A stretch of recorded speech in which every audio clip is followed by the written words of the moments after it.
thank you all so much for coming on tonight. I really appreciate it. I especially appreciate Frederick Gaumont. I'm just going to call him out tonight because, I don't know, I want to make everybody else jealous, and also he's got a great name. Thanks for coming on, everybody. Frederick Guimont. Okay, that is actually a really cool scene.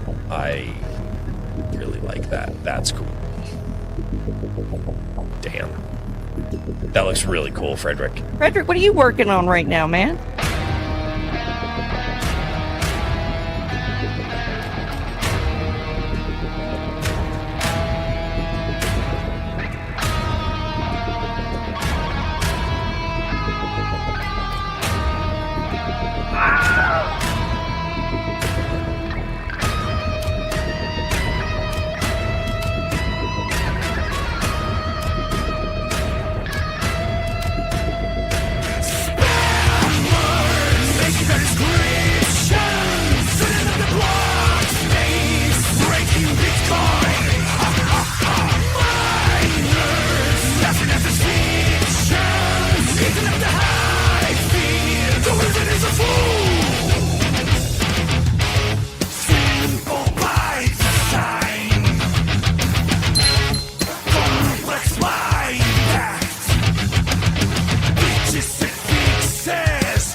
Greetings, salutations, and other big words. My name's Ethan. My handle is Wrangler. Welcome to Frequency Studios Weekly Wing It number 143 here on Rumble and YouTube. And starting it off with the big box over to the left there, playing No Man's Sky. It is Raven Nevermore. Hey, guys. And the man, or should I say the sandwich, that inspired him to play No Man's Sky, James Esparza. What's going on? Hey ho. I hope everyone's doing good. He's inspired me to jump into No Man's Sky right now. Get a No Man's Sky stream going. Yeah, I'm going to be outnumbered real quick here because, you know, big shock. I've got Silk Song queued up over here, but the arcade stream. Yeah, and Christy's joined us in the chat. How you doing, Christina? Good to see you tonight. Hey, Christina. And she says, hail to all of us. Hello. Hey ho. All right, so James, when did you first come across No Man's Sky? It was quite a while ago, right? I mean, I kind of followed it much like a lot of people did. I saw its rise to mythical grandeur and swift collapse. I was there for the Yeah. burning of the No Man's Skyenberg. And essentially I seen it just slowly rise from the grave. You know, it makes some updates. People very scorn at them still because if anyone doesn't know the story of No Man's Sky, it promised the world of a space sim with multiplayer, base building, space combat, a bunch of amazing things. And they also promised really great, and I mean really great, procedural generation. The game came out and it was extremely barren.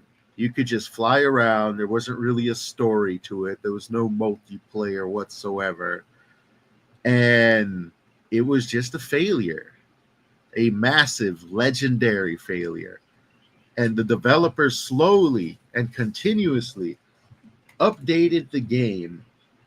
And what eventually happened is over a number of years, probably the better part of a decade, they updated the game, released all this free DLC. They didn't really charge for a lot. I don't really remember any paid DLC, but there may be some out there. I don't know. But eventually the game became sort of legend for its recovery. And it became everything people said it was. And like most games, I eventually found it on a sale underneath $10. And I'm like, okay, let's give it a try. So about 2 years after the game's official release, maybe more, I eventually jumped in it. And at that time, it didn't even have half of what it now has.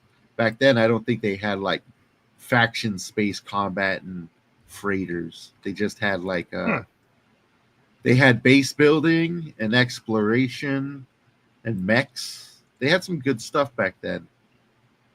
But they were still adding things, and they still are adding things. They now have like little towns you can govern. I think yeah. they call those specifically. And So you can instead tell of the them- game asking the players to get good, the game itself had to get good. oh yeah, Yep. and it got really good. It's one of the best space sim games, and it recently made a big update that allows multiple players to be in the exact same big ship at one time, which a lot of other games have trouble with, and a lot of them either promise them that are in the exact same genre, which is a space sim, and they don't deliver compared to No Man's Sky. And people are saying No Man's Sky is becoming the space sim if it keeps going the way it's going with all the updates. It's going to just take over all the other space sims in the amount of features that are available in this thing. Yeah, and King Bob's joining us tonight. He's watching over on Rumble. Yeah, show some Ayo. love to the Big Green website. The Green Boys. Yeah. Hey, King Bob. So how has No Man's Sky been treating you? Pretty good. There's different bugs in different places. Like yesterday, Overlord Fluffy was complaining that none of my bases had screenshots, and yet I had gone around and Mm-hmm. done screenshots for all of them. And I think what the thing is once you've done screenshots, you have to log out and log back in before they show up. Oh, you gotta like process a little bit. I guess so. Because after I closed out of the program or the game and loaded it back up today, ta-da! They all have screenshots, and it's like I didn't do anything special between then and now, so I don't know. Mm-hmm. That's an odd bit of lag. Oh, he's using it. It He's is an using online it, ladies game. and gentlemen. Look at that. Look at He's that on big, green, gorgeous. Jewish space laser. Ah,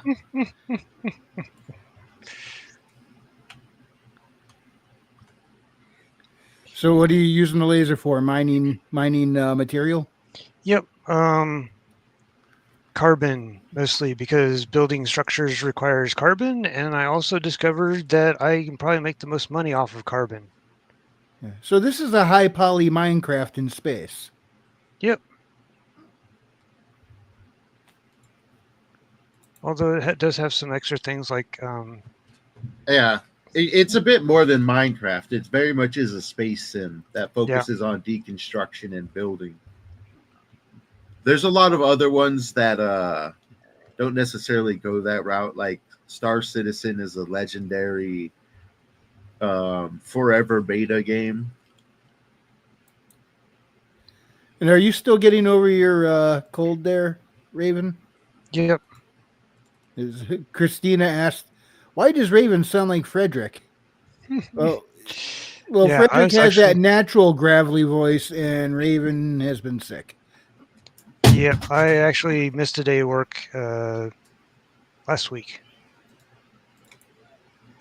And you don't strike me as the type that likes to miss work. Not particularly. Let's see.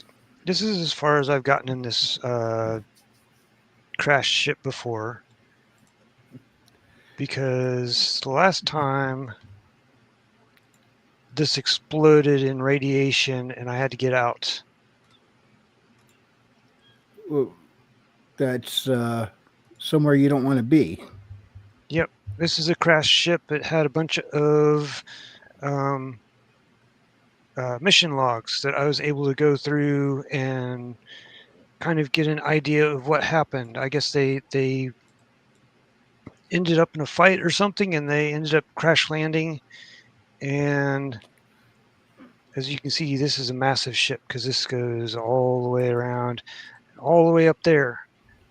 And initially, I thought this might be a big city or something because I saw this big, huge black disc up in the hills or something. It's the aliens from Independence Day. Yeah. Yeah, Christy says, hugs, Raven. Feel better quickly. Thank you. And now James is out there firing the space lasers, but he's got a red one. I am currently on a radioactive planet, and I ran into I'm not necessarily sure what they are. There's just a curious deposit, and I'm breaking them down to see what they're being made of, literally.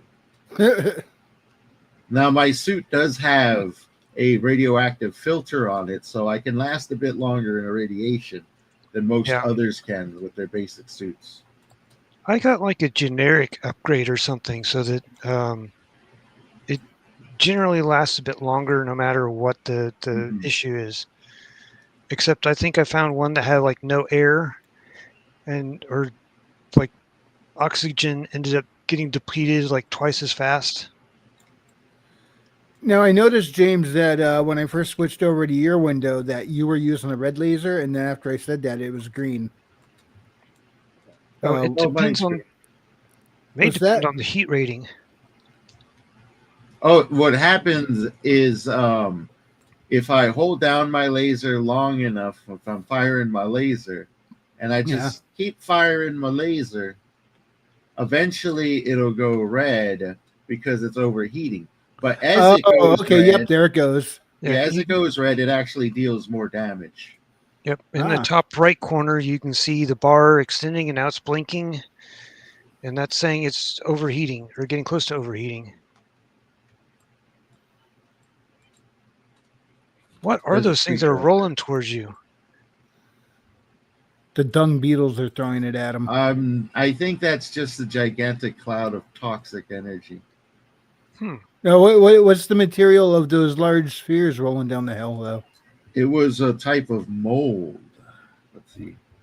Yeah. Well, I'm glad we don't have that version here on Earth. An out-of-control mold growth that builds up in poorly maintained machinery, likely to be several different species of molds merged together into one super colony.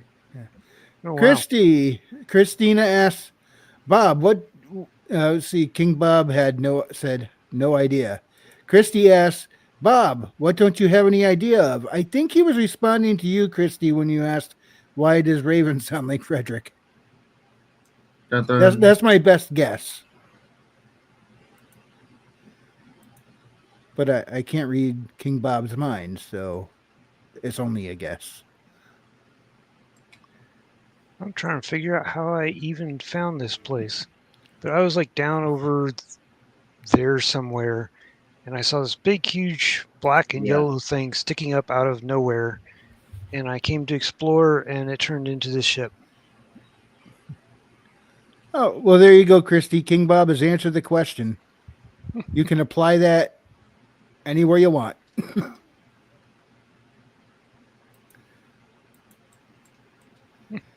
Now, what's this critter called? Oh, you're riding him. Yeah, some. Hold on for 8 seconds, cowboy. Biological transportation. Watch out, you're going to get sued by Nintendo. Yeah, I heard about that. They're actually doing another lawsuit now. I know, not a big surprise. However, I'm actually not mad at them for this one.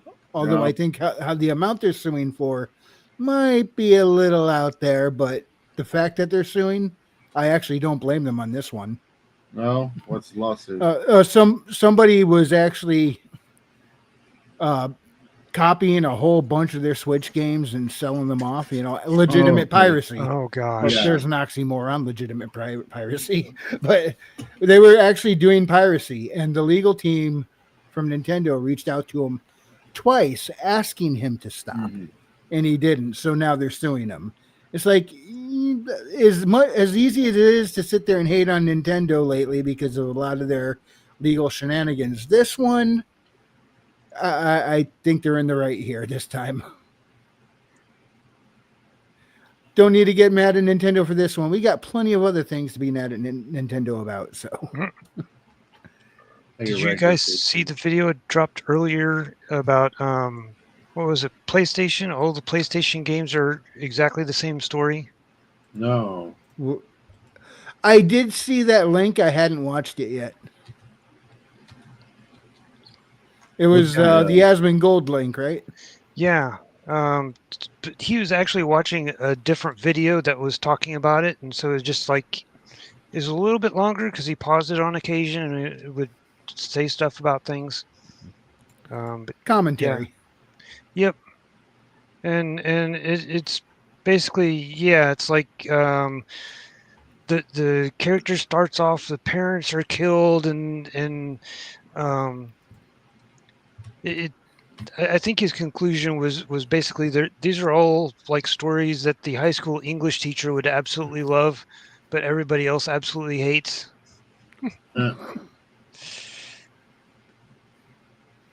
Yeah, that's a lot of protagonists, lost parents, and now you got to grow up real quick and solve problems you didn't think you were capable of. It's either they lost the parents or they're trying to find their parents, and the parents end up dead before the game's over. Yeah. I mean, that goes right back to like even Ninja Gaiden on the NES. What was the whole thing? Ryo Hayabusa was looking for his father, or thought his father was dead. Finds his father, who was brainwashed and working for the enemy. His father overcomes the brainwashing and sacrifices himself to make sure his son could live and defeat the enemy. It's like either the parents died at the beginning, or they're missing and they'll end up dead by the end. Yeah, well, I guess part of it is all in the way of telling the story, and that's kind of what the video was going on about. Was that all of the ones that PlayStation has, it's exactly the same story. Every single one of them. The parents died the same way. The child figured out that this, that, and the other thing the exact same way. I mean, it's like it's the same story, just different environment. Uh-huh. So it comes down to how well is the delivery. Yeah, and I think the guy that made the video said some of them you kind of forgive, but then other ones it's like it's getting to a point where can I get something other than this story? Yeah, that's most stories actually. Depends on the execution.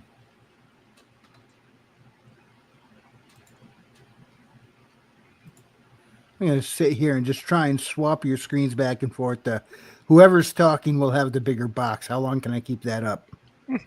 Well, I'm just going to be building a simple base here so I can roam about.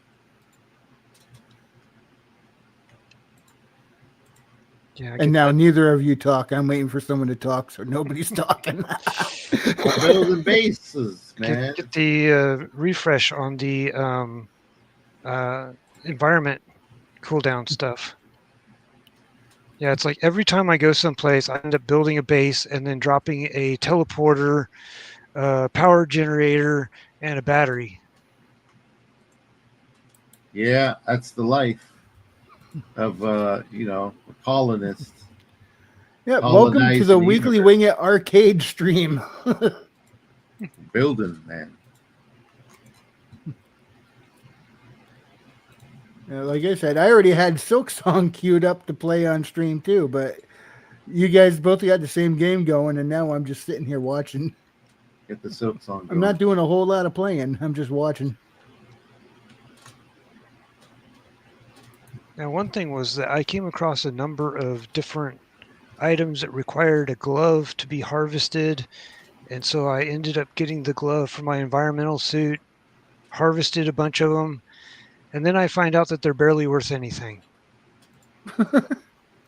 It's like, really?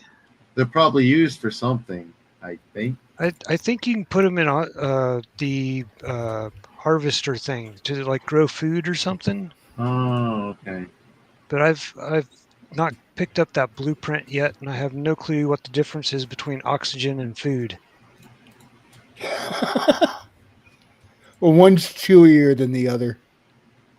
Yeah, but I watched a couple of videos, and it sounds like whenever you get to cooking food, you end up with a whole lot of extra bonuses or something. I don't know. Yeah, like eating.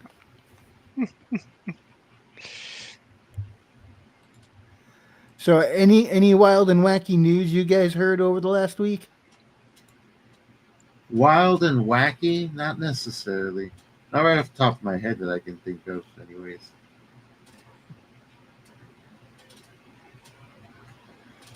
News.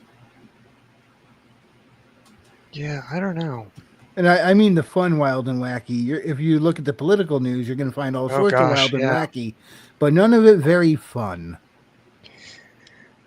Oh, it's been a lot of wacky. This is true.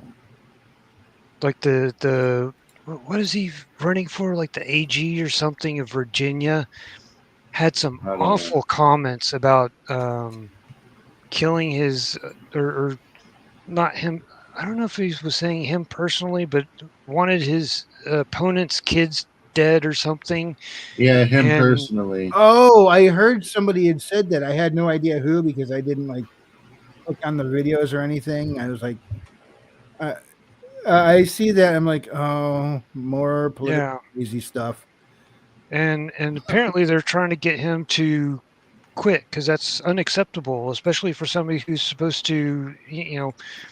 Yeah, I don't know or care what side he's on. If he says something like that, fire him.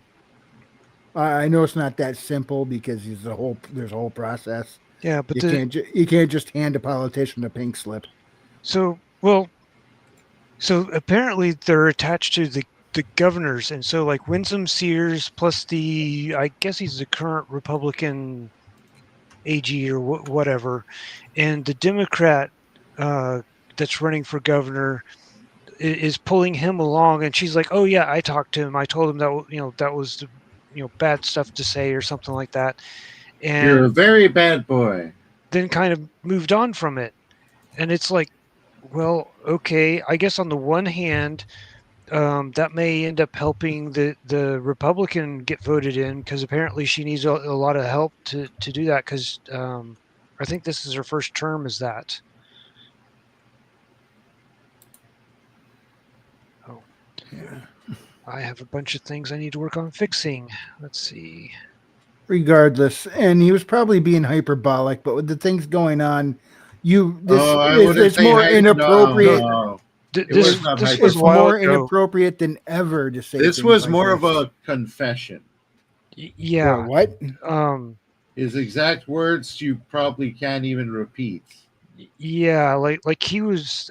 There are text messages from like a couple of years ago where he was like, "Oh yeah, if I got 2 bullets, and there's the opponent and like Hitler and Stalin in the room. Oh, you shoot the opponent 2 twice. in the head. Yeah, it's like, oh gosh, really? And that's just the opening salvo. He starts mentioning his family and taking out his offspring. Wow. Yeah. Oh, got some darkness to dig out of this guy, I guess. It's like go to church and take a shower or something. I don't know. Yeah. That's just gross thinking. I'm so glad we don't do any kind of regular political reporting, not just because I know this is stuff we need to pay attention to. This is affecting our world. Yeah. But it's so depressing or aggravating or just flat out, just kind of deflating. in all sorts of ways. It's really a bummer to see so many of our own countrymen at each other's throats in this way. It sucks. But not only that, we're on YouTube, and with the way all the weird censorship works, we Oh, would pretty much be like, "Hi, welcome to YouTube News. First up, we got bleep, bleep, bleep, bleep, bleep, and then bleep, bleep, bleep, bleep, and then all of a sudden, bleep, bleep, bleep, bleep, and that's the news because we're not allowed to tell you any of it yeah. because the events are too harsh to discuss on these channels, and YouTube doesn't like it, and will censorship. You know, the fact that we're a smaller channel and I have no intention of monetizing probably makes it easier to get ignored by the algorithm. Although it's doing weird things lately and I've been getting showing up in my news feed videos from years ago from channels that have even smaller channels than this one, and some are current, some are from a while ago, and I'm like, what's going on? Then I heard something about YouTube might have started doing that because channels with that are smaller aren't monetized. So if they run commercials in front of them, YouTube gets all the money and the channel creator doesn't. That sounds I about don't know how true that is, but I mean, I wouldn't be surprised. I need to get a lot of platinum and a lot of activated copper. And I am almost a lot of Are you ferrite. building a superconductor? No, I'm trying to repair this freighter, and it's got tons of damage on it. There's a piece I can fix. King Bob says Mercury is good for you. Well, you didn't say Mercury. Oh, I see why. He's responding to Christy. Christy says, wacky news. Today is Mad Hatter Day. And that's when King Bob said Mercury's good for you. Huh. I assume that everybody's familiar with the connection there. Mildly. The Hatters would use mercury in their work, and over time, the just kind of leaching in through their skin or whatever, they would get mercury poison, and one of the symptoms of it is going a little bonkers. Hence the expression "mad as a hatter," because they were all working with mercury, and after time, it was really messing up their heads. I see. Very well then. Where do I get? Or as they used to call it, quicksilver. Yeah. My dad tells me when he was in high school, they would be in science class and they would take a vial of mercury, dump it out, let it run around their hands, touch it, play with it. Then all the stuff you can't do with it today because they didn't know back then, like prolonged exposure can like leach into you and mess up with your nervous nervous system. Yep, all the fun stuff. Today on History with Wrangler, says King Bob. Yeah, I'm not nearly as good as Readout, not even close, but thank you, King Bob. What video is that, Christina? She says, I think you may have watched my video today. I'm not sure which video you're referring to.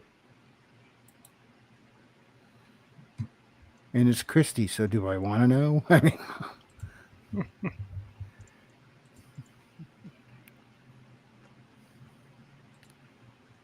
Oh, I guess I do have the advanced mining laser. I just need to create one.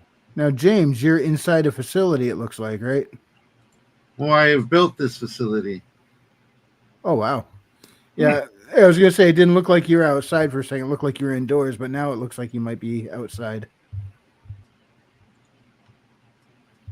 It's a parking garage.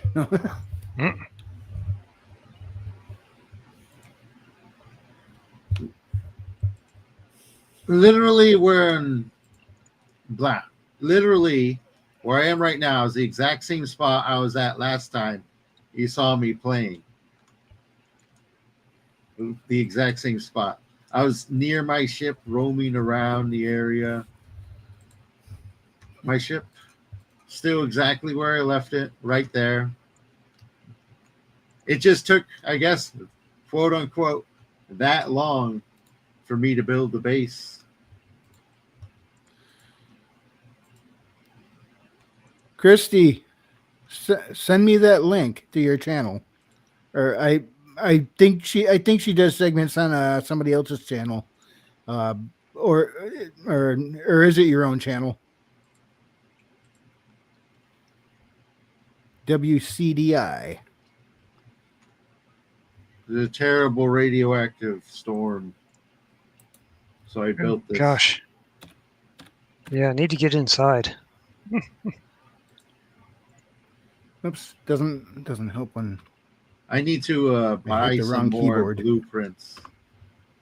I got some glass blueprints, but not much. My facility doesn't really have much windows right now. But that's okay when you're on a radioactive planet, you know. Yeah, not much to look at except green. Well, it looks pretty decent. It's just, you know, very toxic, and you're out there all day, and yeah. Take a look. It's hard to see with the storm. You gotta like step away from the storm. You kind of see the beauty of it. Hey, look what I found. You don't have to send it, Christy. I got it. And also, since the last time I was here, or you seen me, I built the rover, so I will be traversing the planet. Okay, WCDI. I found it right here on YouTube. Welcome to WCDI. As of January 1st, 2024, Connecticut's newest fully licensed heavy metal, rock, classic rock, and hard rock commercial radio station, shooting adrenaline-fueled music from the grounds of the compound. Wow. Let's see. Fully licensed. That means they're cut. And there's a whole bunch of videos with Christy right there. So space is kind of nightmare fuel now that I think about it. It's just a radio station on YouTube. Yeah, it's totally that. See, where's that? I shall return momentarily. I must stuff my face with some snacks. Alrighty. Looks like I got the blueprint. I just needed to apply it. There's the share channel. There we go. Oops, let's see. How many do I need? Copy. 2. And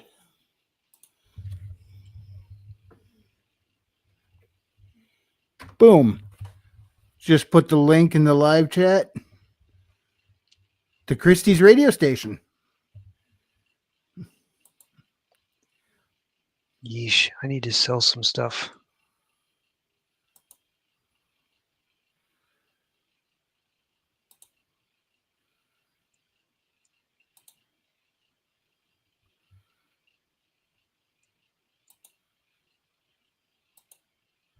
You're welcome, Christy.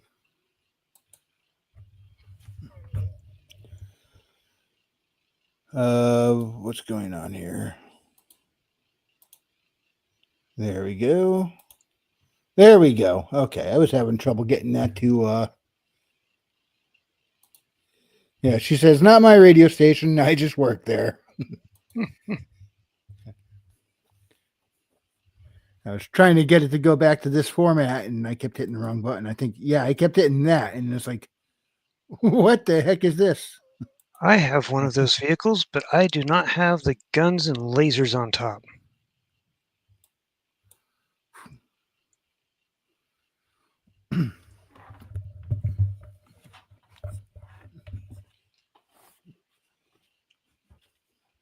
If you step into that, you come out in another universe?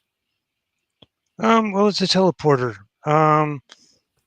So currently I am, let's see, where is this? Is it going to give me the info? Nope. Okay, let's see. I'm currently in the Keymove OSA 9 system. And so far I've only discovered 2 systems. The other one is this Zuzinli or whatever, which has almost all of these. I think only one of these is in this system. I think it's this one here. No, this one here. So it's like a toxic environment. All of the rest of them are in this particular system, and I'm going to go back to that station. Because I need to check. Not trying to sound like a stoner, but pretty colors, man. Yeah, and I wish it wasn't so long. Hey, you know what? It was going to be a while. At least this is a cool looking visual effect. I just like that color combo. Obviously, I mean, look at the logo I use. But Oh yeah. Now I think about it.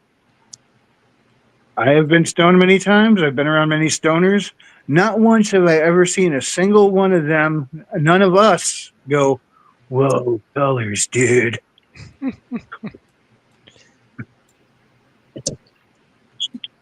I need to get some gold as well, and I can't. Nobody sells gold. I have to go into space to get it. And unfortunately, my current system is full of pirates. Oh yeah, and you don't want to be carrying And gold. It's small fleets of 2 to 3 ships, and like I can't even shoot one of them. So it's like, what's the point? Really? Your ship don't got guns? It does, but I fly around and around and around and around in circles, and every time it almost gets close enough, it flies out of my range. Oh. Still needs to learn the art of dogfighting.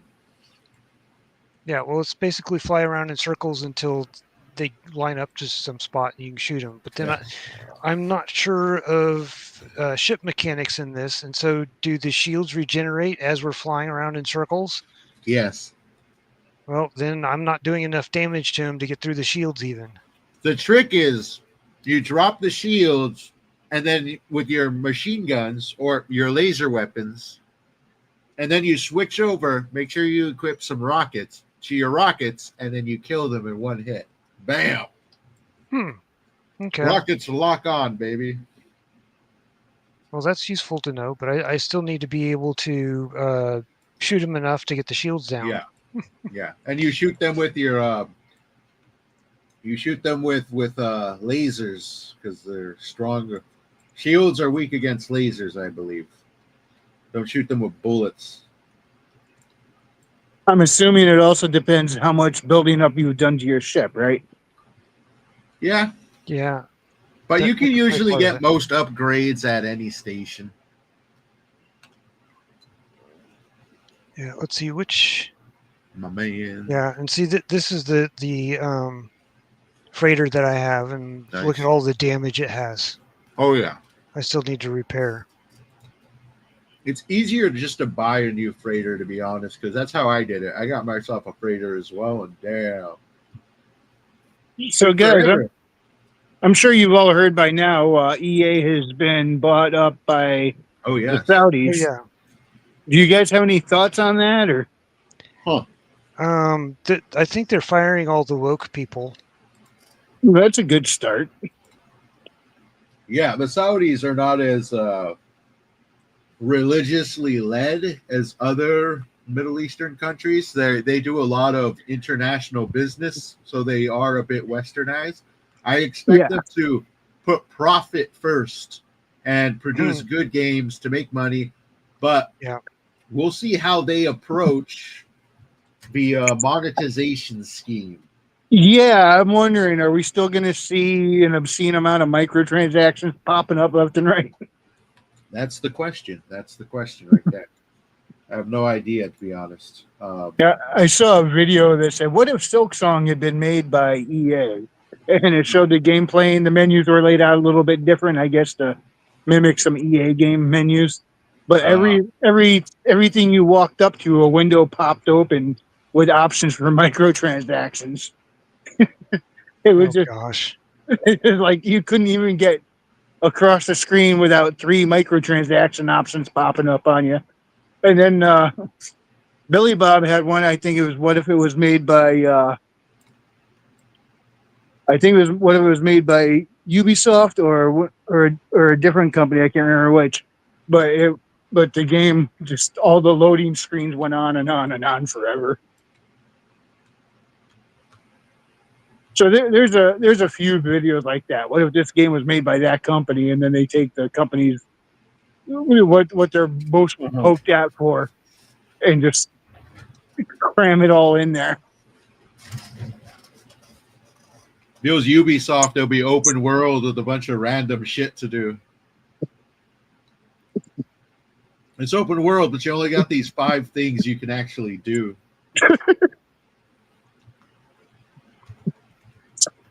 Okay, what do I need the antimatter for? Antimatter, I believe, is used for your engines. Okay, maybe that's what it is. And I think it's your hyperdrive.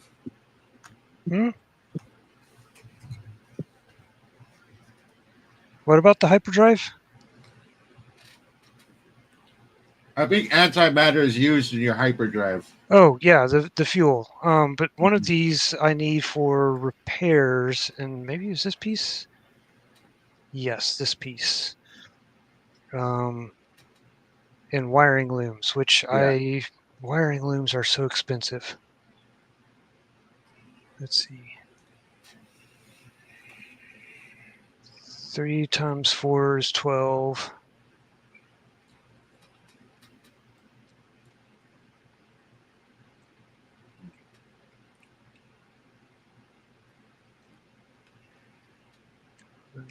$12. Man, it ate through this chromatic metal. But that's why I like this planet. It has lots of chromatic metal. Yeah, that's good. That way you don't have to deal with just mining copper and refining it. Yeah. I was over here yapping away and didn't realize I was on mute. Oh. Professional I am. Crewman Blue has joined us. He says, hail all. And he Hello, says, sir. EA is a mystery box gambling platform. To which King Bob followed up with a mystery wrapped in an enigma. And you know what? I'm glad my microphone was muted by accident. The first time I tried to read that out loud, I stammered all over those words like a tongue twister. Hey, Fu Man Blue. Let's see. Gold. I need lots of gold. You say that in the real world, too. Gold. Gold. I need gold. There's gold in them thar hills. Need gold. How else will I hedge against inflation? Silver. That works too. Yeah, it's a little more accessible than gold, but if you can get your hands on either. I'm not an economist, I'm not a financial advisor, any of that, but I do have an opinion, and like everyone, just like everyone else, it stinks as much as everyone else's, and I say if you can get your hand on something to stash aside, do it. Yep. Within legal means, of course. Gamma weed. Fu Man Blue says, I love that game, but I've been away too long. I just heard something blip in the back room. What's going on here? Gentlemen, we can rebuild him. We have the technology. Better, stronger, faster. The Hedge, what's up? It's hedging it. Hey, what's going on? Not much. How you been? Pretty good. I saw you giving Aslan Royce as usual, bringing the wig back up. Yes. Now we are commencing a chill arcade stream. So, yes. And taking swipes at Royce's freaking phone protector. Holy crap, man. I was just listening. I heard it mentioned. I was just listening on the phone, little screen. I wasn't even looking at it. So I didn't see what it looked like, but it was getting some attention. What do you say? It's only 3 years old. At 3 years old, that Lasted that was longer than three. most That looked people's. like it was 3 years on the streets of Detroit. So it did its job. Isn't Rhino the wrestler from there? From Detroit, Michigan, I think. What? Who the wrestler? The wrestler known as Rhino. I have no idea. I Very don't follow unfamiliar wrestling. myself. Yeah. Again, I'm not as good as Readout at any of this. Earlier I mentioned history, not my alley, but that's Readout's good at it. Then I bring up wrestling, and now I'm like, I really need Readout here. Uh, I wonder if that would be an interesting lore dump, James. wrestling? Yeah. It could be. If we want to do an episode on that, we can ask Readout. He might be up for it. Is there enough like narrative structure there? We'll have to double check with him. I think so. I mean, there's also it's been called the man soap opera for a reason. So there's all sorts of beefs and stuff going on that come about in some of the most ludicrous ways. Like the one that sticks out in my mind the most was back Stone Cold versus Rikishi, that whole thing, because at some point Stone Cold got run over by a vehicle in one of the parking garages, and that was a big question for like almost a year. Who did it? Now, I guess Austin was stepping out for some health issues. He was going to be out for a while, a surgery or something. I might be way off. My memory is really fuzzy on it. But when he came back, everyone was surprised to find out that it was Rikishi that did it. And it turned into this big old thing where they were constantly one-upping each other. And they do stuff like this all the time. They have narrative reasons for these fights to generate heat. You know, it's like you got to have a good guy and a villain. I think they used heel and face for the terms. And so, yeah, there's all sorts of stuff they do. And they have done some straight up soap opera garbage too. Like I think it was Kane marrying Lita, who was the girlfriend of one of the Hardy Boys, and he like lost some match over. It was some really weird, wacky stuff that they did. And so, yeah, there's a whole bunch of narratives they did. But that looks good and stuck. Are you going to be able to get that out, Raven? Back and forth. You got to rock it. Yeah, well, it seems like it's stuck in there, so I probably just... Well, if you put it in four-wheel drive, the right rear wheel had good traction. But if you have an open differential, that won't do you any good.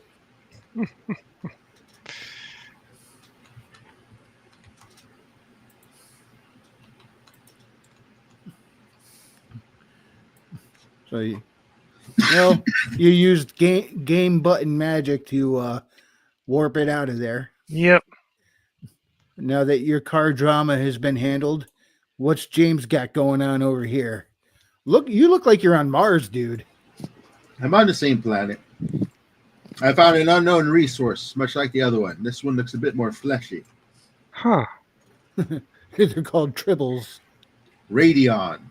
Well, no, they're called mutant plants. Which I suppose I am killing. Wow.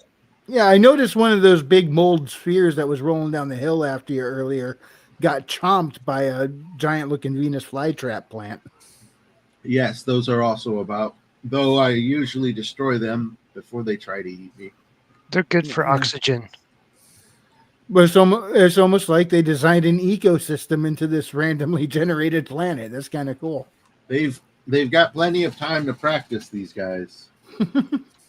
But this was pretty much a pit stop. I like traversing the world, seeing what it has to offer. There's a lot you can find on a random ass planet. Laser them trees. Got to get through somehow. Laser. The laser. Me, stop pumping the laser. The Not Jewish used space as much as lasers. they used to be. Lasers. Jewish space lasers.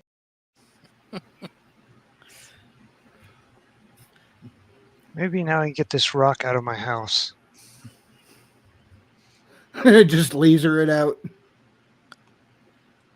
Yeah, well, it required the advanced mining laser, and I didn't realize I had that blueprint. I just needed to generate it on my tool. I just noticed something. I somehow have the Rattel trailer in my video files twice. Well, I'm going to pop one out, and that gives me room to add in another little video clip. There you go. Though I don't know what it'll be yet, but hey, I got room for another. Yeah, out of all the assets, the video clips, the sound effects, and the songs, Yeah. on this version, I can only have up to 100. But it, like, even like, say, the background. Say I'll put on the motion one there. You know, I remove one of these backgrounds, and it allows me to like add in like another 10-minute clip. It's weird. It's not how much data all of it together is. It's just how many separate items you got.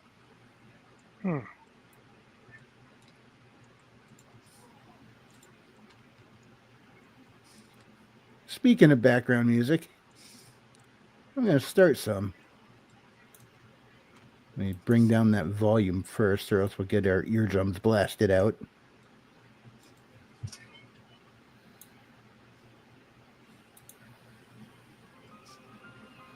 There we go. Now that I just started the music, voices might robot out for a minute.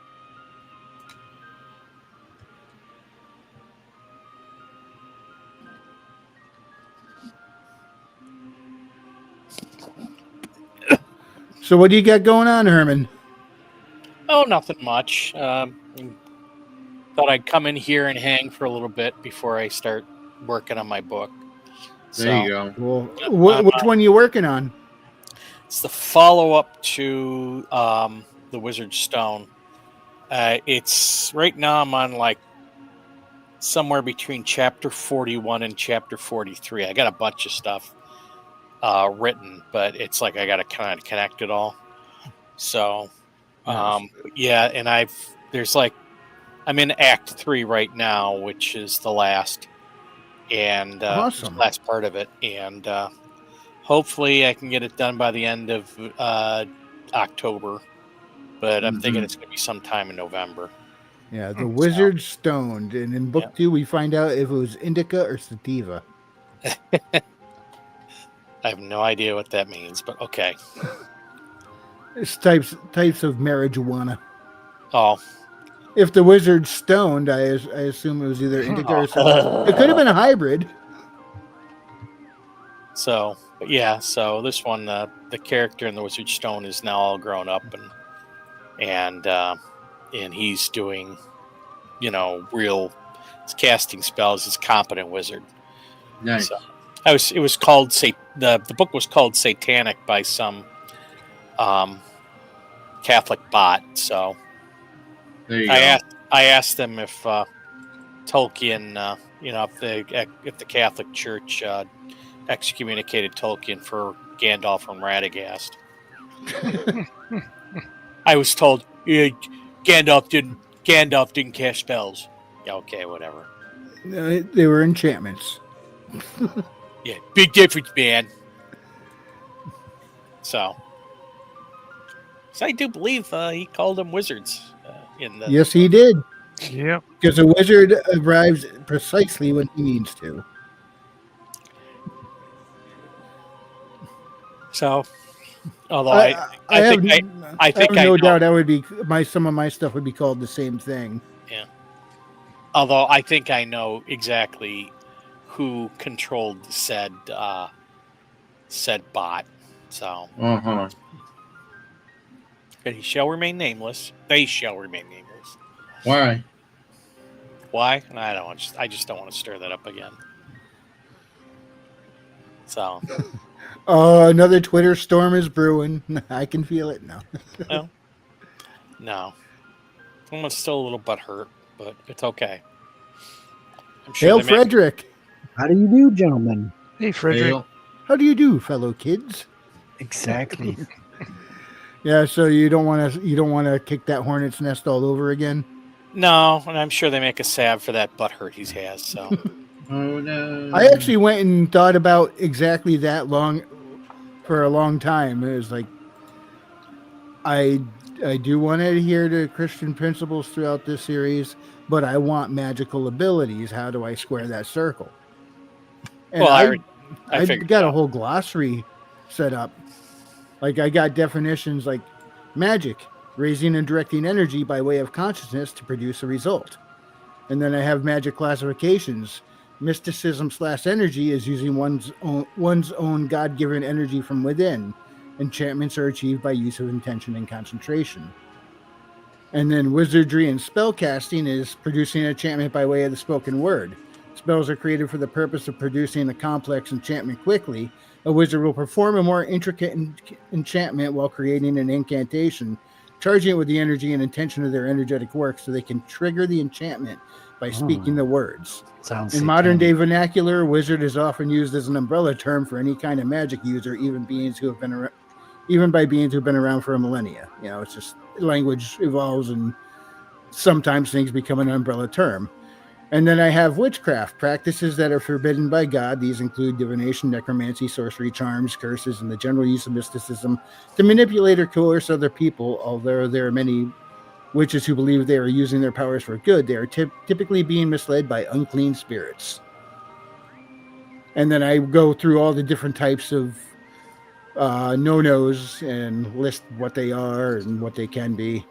And I'm going to put that in the back of book 3. So if anybody's got any questions, They have to there buy are the book standards three. I laid Yeah, out. right. They have to wait till book 3. You gotta Probably- buy all 3 now. Well, once I have that Smart. ready to go, I'll probably put that glossary up on Substack. So That explanation could be made as a prologue. You know that, right? I was but joking. I already have a different prologue. I don't need to. Yeah, Prologue I just- 1, Prologue 2, Prologue 3, Chapter 1. I just condense all of that explanation into because Because reasons. I Because, knew like- it made sense. it's like story man. He's like a wizard, you know. No way. You mean like he's really good at arcade games and he's got Fred Savage as an older brother? Yes. That was the best movie of all time. That was the best Nintendo commercial I'd ever seen in my life. Also, yes. And I loved it. I freaking loved it. It was fun back then. Like, That was an awesome way to get our first glimpse at Super Mario 3. yeah, it was like hype put in a jar. Like It really was. a concentration of hype, and it was just worked at the right time for that age group. And to this day, Super Mario 3 is still one of my favorites of all the Mario games. Me too. Like I've hesitated sometimes on what's it called, Mario World, because Mario World has some nice stuff that they wanted to put in Mario 3, like Yoshi, for example. And you know they've got some added functionality, like be able to climb walls and then punch in to the other side of the wall and things like that. But I still go back to Super Mario 3, and I'm like, wow, this one has just something about the story, the characters, the music. I just prefer that one. Oh, something about it was just peak Mario. Yes, they have better graphics and stuff on the later ones, but three You was could technically it for play me. 3 on the Super Nintendo and get better graphics on your version of 3. So if it's all about the graphics, you can get the updated graphics of 3. That's true. But But- the sounds, the like all the sound effects and the songs are just so good. All right, if I sit and think about it, I could without going and playing them, I could think about some of the songs and end up with them stuck in my head all these years later. Yeah, and you had the Tanuki suit, there was a lot of suits that were rare to find. Yeah, that thing turned me into some kind of like rock, and I just stood still, but I was impervious to damage for a minute. It's like, Yeah. But Take the a breather suit. the hammer suit, the hammer suit was pretty good. But it was Then there was really the rare. boot. Oh, dude, the boot I think was only in 1 or 2 levels. Yeah, but you could walk over anything without getting killed. Spikes even. Yep. And then you had those angry balls that were tied to a chain. The chomp chomps. Oh, Those things are still like around in like Mario Kart. You get too close to them when you're driving by on a track, they like reach out and bite your car, and you get flipped over. You gotta like take a second, you fall behind, you speed back up. What was your preferred character and vehicle? Well, duh, I was about to ask a dumb question. Yeah, of course, in Mario Kart. We don't have vehicles in Mario Brothers. I used Link on a motorcycle. I'd like to share something with you guys. Sure, what you got? So you see that my shared screen there? You want That one? Yeah, Nick Gibson of the Phoenix Press. He's got a new book out called Screecher Number 4. Mm-hmm. So Oh, yeah. he's about 300 and some bucks away from being from his goal. So back this man's book. that's You good. got the link? Back Yeah, I'll drop Screecher. the link. An Owl's End. Huh. Can we play the trailer? Is that If you want, hang on. It is. Yeah, I'm curious. I've seen this. I've seen his name around the space, but I have not. Can you hear it? Yep. Yep. Oh, My no. name Full is screen. Avery Fletcher, and it's time to set things right. It's high time for this to end. Can you put that in full screen, For Herman? too long, I've been on the back wing, whether it's by Kathleen or her crony Shiva. Better? Now Yes, is not yes, thank the you. time for consideration. Now it's the time to act. I will save my father before Eden can kill him. I will right the wrongs Kathleen Johnson has done.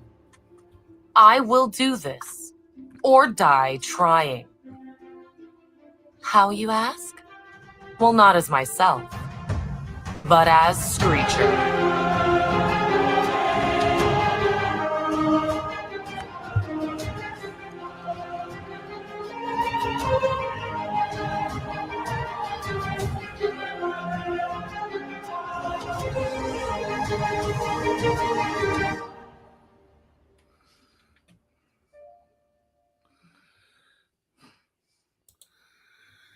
Now, some of that artwork looks like it would almost fit in with Batman the Animated Series.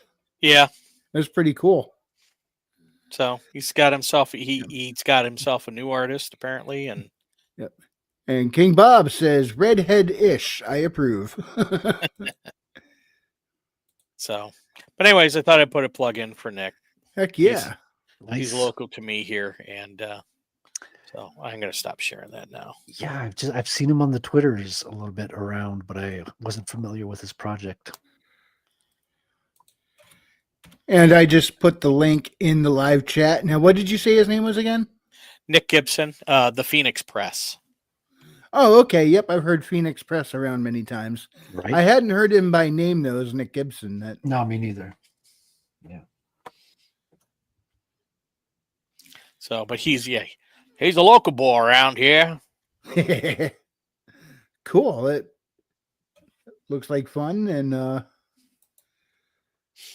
so it's a bit of a revenge story?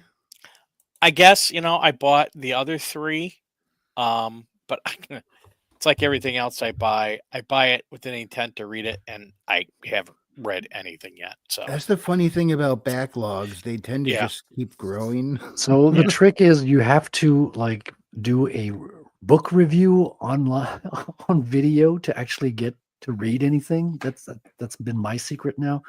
The only stuff I end up reading is because Billy and I and Wrangler and we just start doing reviews. Then you got to read it. What's up, Omer? Hey, Omer. Yeah, it just came from his Monday night stream, and we had a blast. I gave him the link. He might drop in. Cool.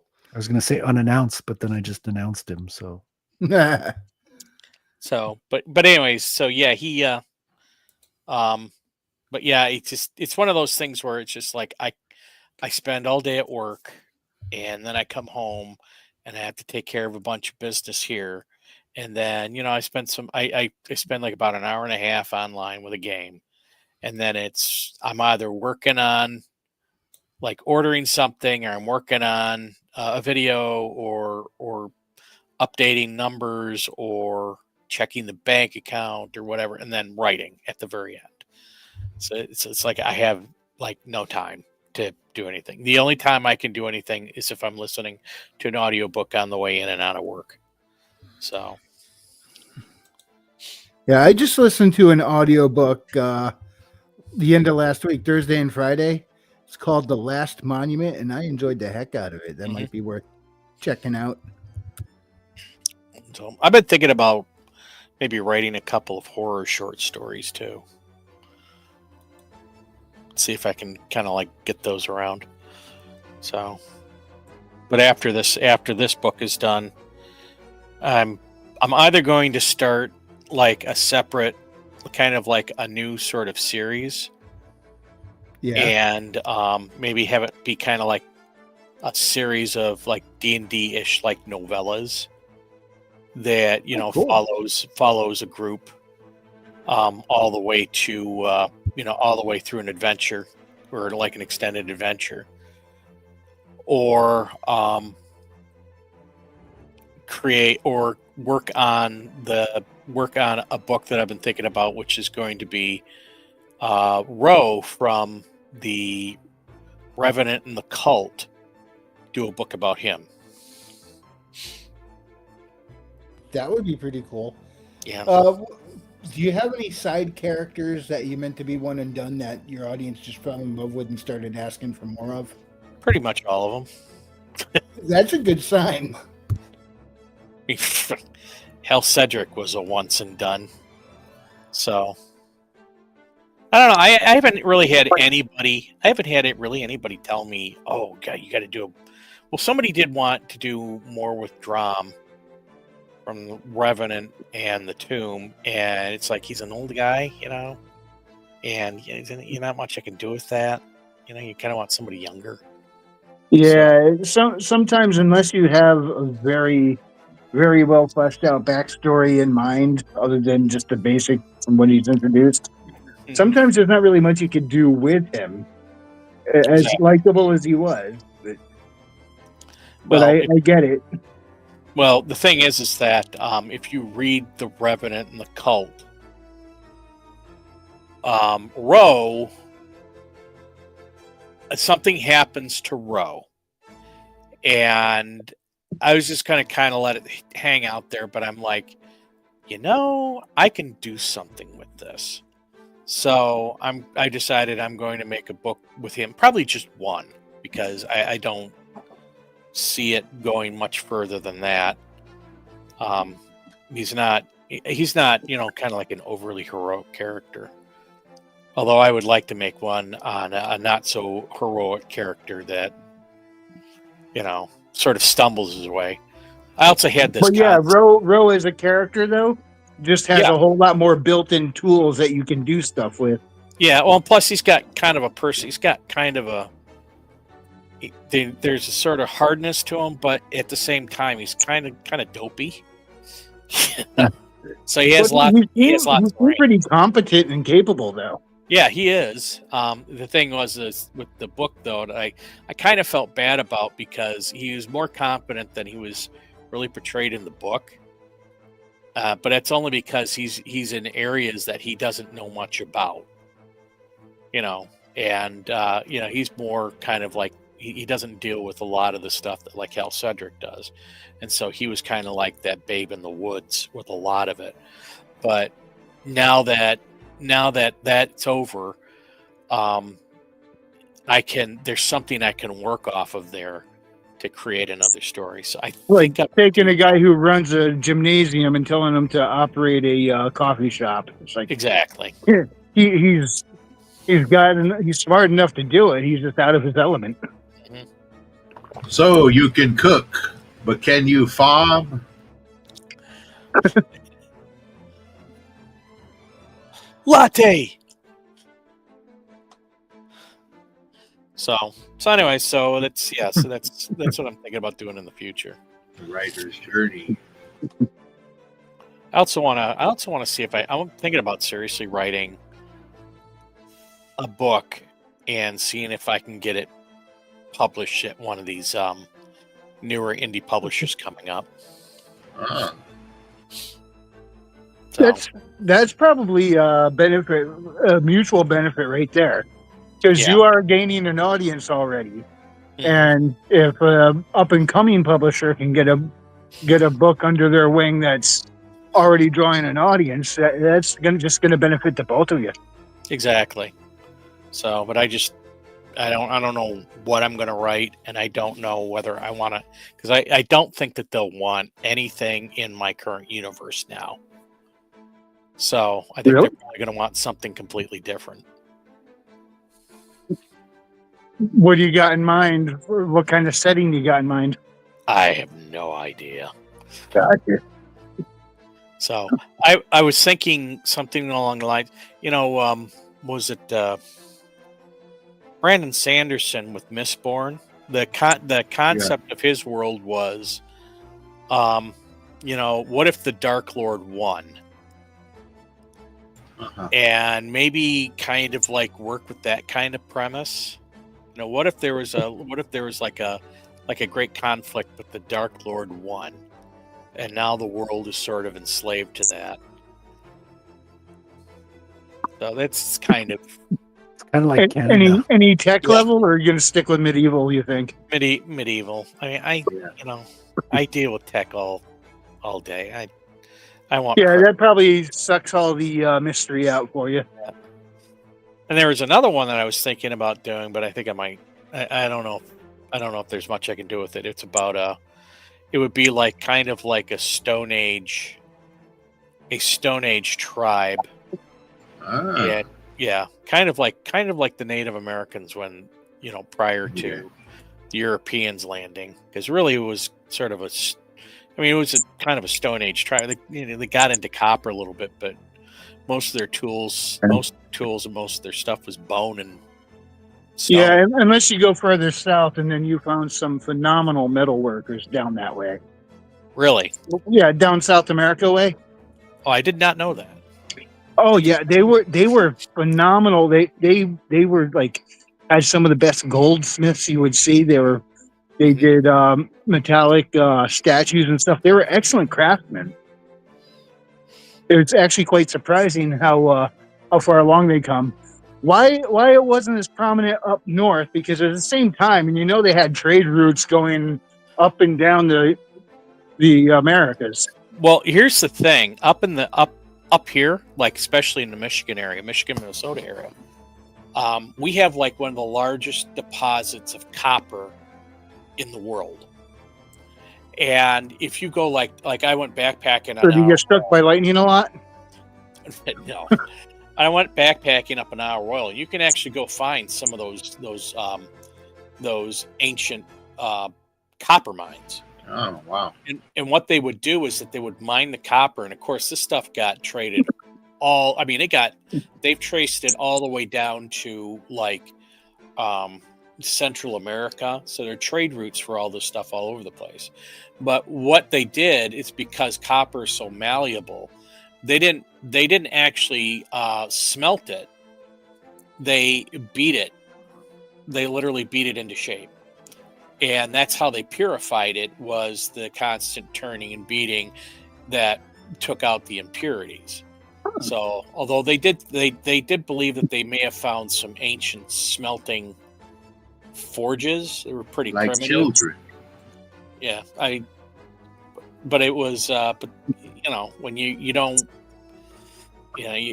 you're first getting into metal, You know, you don't really know, and that's kind of how metalworking started. I mean, like with Bronze Age. Bronze Age started with the Copper Age, and I'm willing to bet that a lot of that copper that was made in Europe, the copper is made in was beaten originally until somebody figured out how to make a fire hot enough to melt it. Yeah. Yeah. But if you ever get bored, look up the Muisca Confederacy in what is now modern day Colombia.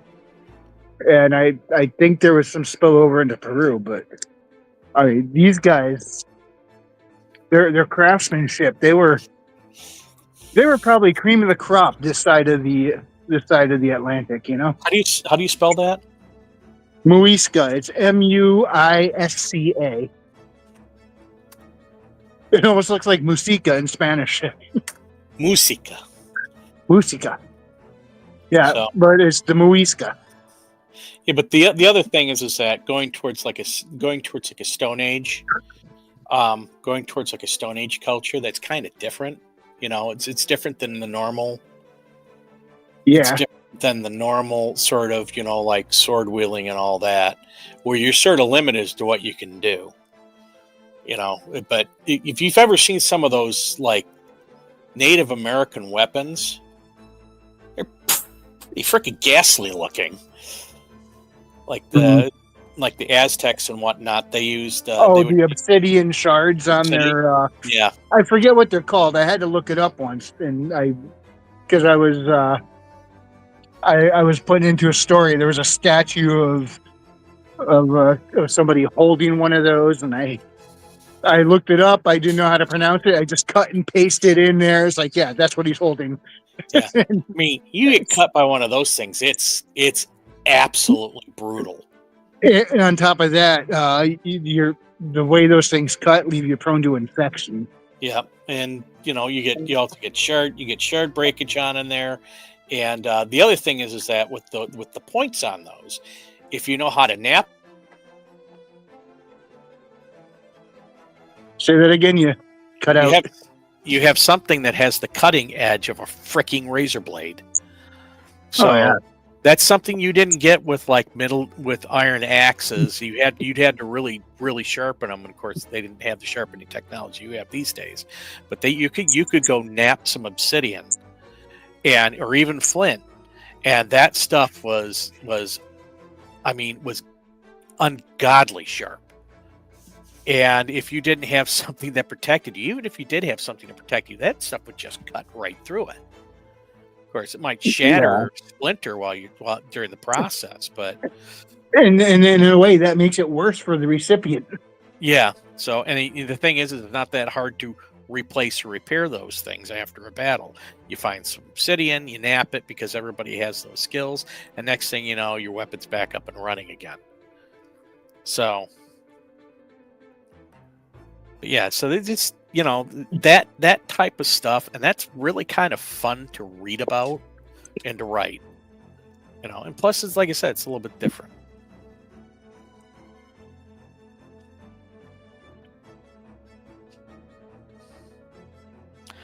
The one I'm currently working on right now is, I call it Slavic Vikings.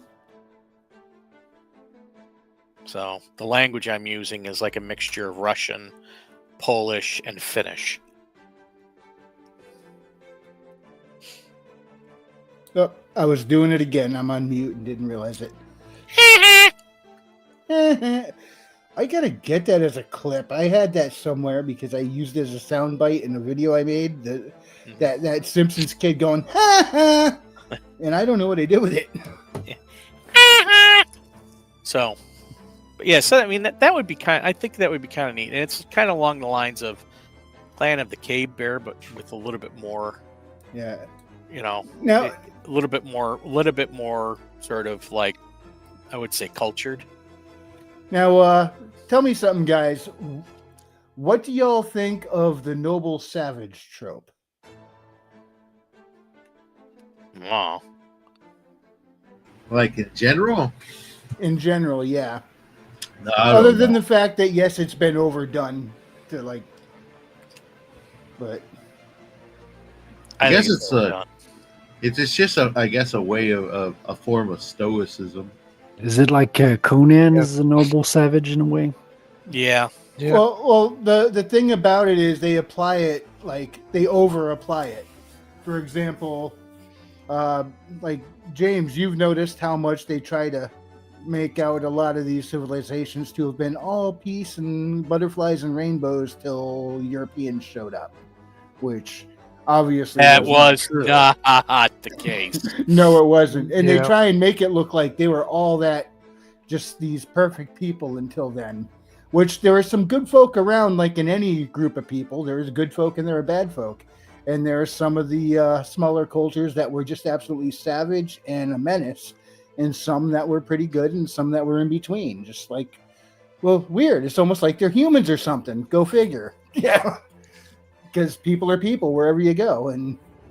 But I like the noble savage trope. I just don't like the way it's been unevenly applied to like everybody pre-Europe, you know? History itself. Yeah, exactly. Yeah. Well, I do know up here, when you start reading some of the chronicles of the early explorers and their interactions with up here, which is the Algonquin tribes, and they were almost always at war with the Iroquois, the Iroquois Confederation, and there was, they would kind of say that the different tribes had different personalities, at least up here. Like the Ojibwe tended to be more warrior based, and another one was more influenced by trade. They were kind of the traders of Yeah. that sort of like that culture. Traders with a D, not a T. Yeah, and and the so the various groups had sort of like their sort of culture that went with it. Yeah. But the one thing about their warfare was it was absolutely brutal. And that really, I think that put off a lot of Europeans, but they originally got accustomed to it, which is the reason why you hear about like the French and Indian War being so violent and brutal, and the Two of American my Revolution. ancestors died being scalped by the Iroquois on Yeah. both my father's and my mother's side. And the American Revolution in the territories was absolutely brutal, and that's because that's the way they fought. And there's a reason why these guys wanted to die on the battlefield, because you didn't want to get caught. Yeah. Now, when you say Algonquin, that covered a lot of different tribes, didn't it? Yeah. 'Cause I think where I am, the Mashantuckets and the Mohegans, they're both under the Algonquin umbrella, I believe. No, I think they're Iroquois. Oh, The are they? Mohawks, I think, were Iroquois. Yeah. No, the Mohegans, not the Mohawks. Oh, Here, maybe here in not. this area, the Mashantuckets and the Mohegans, I think they were Algonquins. They may have. There is. I read something a while back about how the Algonquin tribes started in the Delaware area and were sort of forced up, basically through, warfare, were forced up into the north. But that included the Miami, the Ojibwe. There's a couple others. I can't remember off the name of my head. And then there was another tribe there, and they were not. I don't think they were considered Algonquin, but it was the Huron, and they were the ones that got wiped out by the Iroquois. Yeah, So- because I'm pretty sure like the folks in Delaware were Algonquin as well. Because I was looking up the Legend of the Pukwudgie, and I think I found that it was word from the Algonquin language. Yeah. So Now I can't remember what that particular tribe down there was called. It's just that they spoke the Algonquin language. but yeah, and when I was a kid, I used to be like completely into all that stuff. And I thought it fascinating. It This is is- fascinating. Yeah, it is. They would use everything, and it was actually kind of interesting because some of the journals from the explorers mentioned that with like flesh wounds and certain types of injuries and flesh wounds. The Native Americans were far more advanced than the Europeans. So they knew how to treat burns. They knew how to treat, gashes in your side. So just a lot of different things that they had a lot more knowledge than the actual Europeans did. So they probably have more in common with our first aid procedures nowadays than Europe did at the time. Yeah, I mean, so it was very interesting, and they, of course, when America, the first settlers came here, a lot of them didn't even know how to farm, and so they had to teach them not only how to farm, but how to farm in the particular the region that they lived in, because certain regions had certain things they needed to do. Yeah, it does bug me when I keep saying that. Oh well, people from England came over here and just wiped out all the Indians. That's not how it happened. Yeah, no. In fact, there were some very good relations going on. The Indians saved a lot of them from dying that first winter. I believe showing them the ropes. I believe it was the Tonkawa who basically volunteered as scouts to help hunt down Comanche for the Texas Rangers. Yeah. The Tonkawa and the Comanche were not friends. Yeah, no. Matter of fact, if they were before, they definitely aren't now. Matter of fact, I think it was the Comanche. There was a person who wrote a book called the Comanche. I think it was the Comanche Empire. And Comanche they had a large territory. Yeah, and they ruled it with an iron fist. They made sure that they suffered no trespassers on their territory.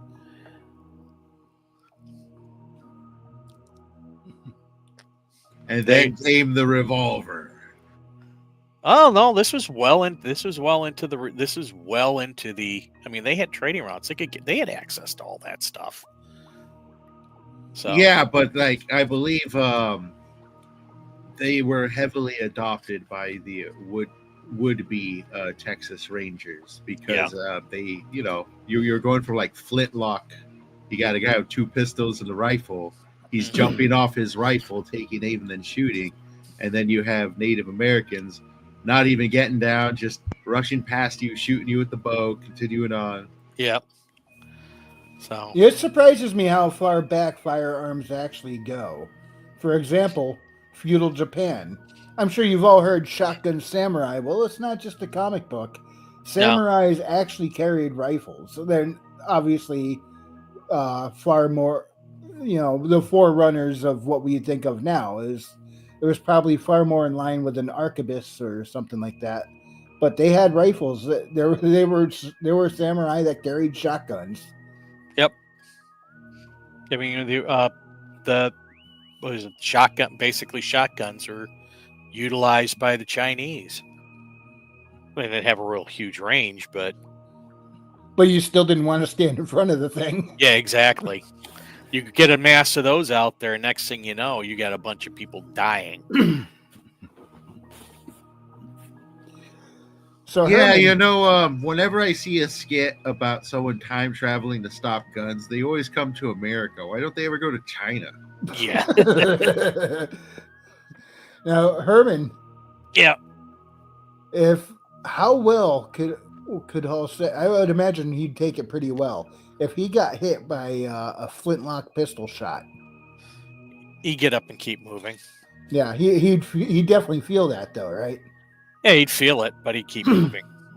Yeah, it's one of those things where after a while, when you've been stabbed, shot, beaten, had stuff, broken bones and all that, you just sort of kind of get used to the pain. Yeah, I had been playing out a potential battle in my head between Hall Cedric and a character from another book who is from he's from 1803. Mm-hmm. So yeah, the thing that makes it interesting is this dude is prone to berserker rages. The difference is when he gets like that, he could take the same kind of damage and keep going that Hall Cedric does. Mm-hmm. Problem is, he needs an ambulance immediately afterwards, where Hall Cedric will be okay. It's like, is it possible for him to maybe beat Hall Cedric? I would say possible. Not. It still leans toward Hall Cedric, but he could probably potentially pull in a win there. But I don't know if he would survive his victory, where Hall Cedric would be up and walking around the next day, no problem. Yep. And that was the whole reason why I made him sort of super powered, was because it was by kind of like a necessity. I'm not going to take a guy who has to deal, the things that he deals with, normal people cannot handle. Yeah, they don't have the medical attention following them around for after every encounter. Yeah. So. Or that, and you're going to be if you're going to have somebody that's going to go up against that level of danger, they have to be prepared enough. And a flaming sword is great, but it doesn't stop you from getting infected. Yeah, it doesn't stop you from getting infected. It doesn't stop you from getting hit by arrows.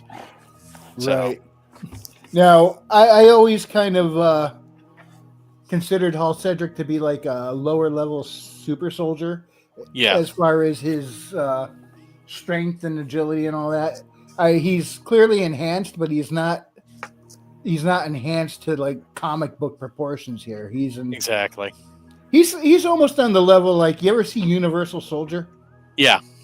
Yeah, does that would you consider that to be about his strength level and ability level? Yeah. Somewhere in that area. Maybe a little bit stronger. Yeah, he's like nowhere near like Captain America as far as brute strength. He's not gonna rip helicopters out of the sky.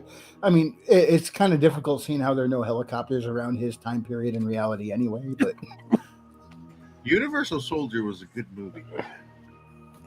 The first one was. I didn't like the second one. Oh, no one likes. What about the third? Yeah, I didn't watch it. I capped out after number 2. There was a second one? Yeah. And Van Damme was no longer one of them. He's been like restored to regular human. At the second one, but then the third one was actually just ignores the second one. It just says this is like just a redo. Oh, really? Oh, kind of like they did with Highlander. Highlander 2, just pretend it doesn't exist. Highlander 3 is all right. Yeah. I didn't really mind the third Highlander one. 2, I'm sorry. We were just talking about Highlander on Omer's stream. And Homer's here in the channel. I didn't even notice you come in. He snuck in. He just came in, like, took his shoes off and sneaked in. All still Put my feet up and said, "What's going on, everybody?" Hey. So how you doing, man? How'd your show go? Good. It was a fun time. We just chilled, had a good stream.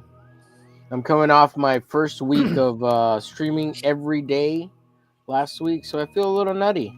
I feel a little nutty, to be honest. Wow. It does do that to you, though. Doing a stream every day sounds exhausting, and there's some people that just do that. That's their day in, day out daily routine. I did it for 2 weeks, and then I took a week off mostly. Yeah, it's been fun. It sounds fun at first, but I can see it wearing on you real quick. But you do get into radio voice mode, though. Like, you start getting comfortable with it. I started making up new voices. Like, the big one that came out all week was this 1940s, 1950s racer announcer voice. And we've got Frederick coming in the bank. So I've been doing stuff like that. You got that transatlantic accent going with it. That's good, man. Yeah. Now, you do the sports announcer voice, or? No, yeah, well, so I just need to get a camera and a pirate software voice changer. I'll be good to go for this show. Ooh, that sounds fun. Yeah. I've always wanted to have a good voice, but I couldn't. So I got You this have a voice good changer. voice. Now You got I a good sound voice. awesome. You're Yeah, underestimating dude. yourself. Yeah, Wow, I man. agree. Oh, thank you. You have a voice It's not- for it's radio, not the sir, but a face for Porn. For print. the internet. I got a face for radio and a voice for print. Yeah. And a big dong for the other one. His only friends. Only friends. Yeah. Those are the people I invite to my birthday party. Only his friends. And by people he means strippers. I don't know many females of any kind. Yeah, all my I am friends a are sandwich. strippers. Ditto. I eat sandwiches. You look delicious. I'm hungry. I'm hungry. I'm gonna eat you. I never tell if it's James's real avatar or if I'm just hungry. Yeah. No, if you really want to know about women, this is all you need to know about women right here. Jewish space lasers. Well, the biggest problem, Wrangler, is well, you got to give him a love lotion power punch for one. But it puts the lotion on its skin. Yeah. There's no women on the internet. They're all dudes. It's so disheartening. All ones and zeros. Yep. Mostly zeros. And that's when you really know that something wrong. I like the Chinese emoticon. That is not a real emoticon. You made that up. That's too racist. Well, you know, the funny thing is I looked up Chinese cartoons. So, and then all these Chinese websites came up on Google, and they're from China and they use their own. And so I was like, well, I'm copying one of those. Can I be racist if I copy like straight from them? Clearly, yes. So yeah. It's a hate crime in Canada. Yeah. I gave him a good old love lotion power punch is what I did. Probably in the UK too. Oh yeah, Join nothing's the legal in Discord. the UK. Oh, don't you mean the UK? You need to get a super mod that keeps telling you 4 more hours. My mod over there, he's like 4 more hours, and we've already done like 6 in. And he's like 4 more. I'm like, you bastard. Keep going. I'll give you 4 more on somebody else's channel. He's cool though. He's good. No, he's not. He's a terrible human being. How dare you? He just wants How to dare see you you die fawn over on me stream. and love me? Fawn, damn you. Fawn. Yes. Show me all the love you can handle. I think he meant show me your love handles. That's an oxymoron. They're one and the same, Fred. They're one and the same. Hold on for a wild time. So this is the voice he was speaking of. Yeah, that's the voice. I can't stop doing it. I won't shut up. I'm annoying myself now with it. Oh, that's Yeah. cool. Now, Metatron had some interesting videos a little while back, and Raven had pointed a few of them out in Discord, where they found audio recordings from way back.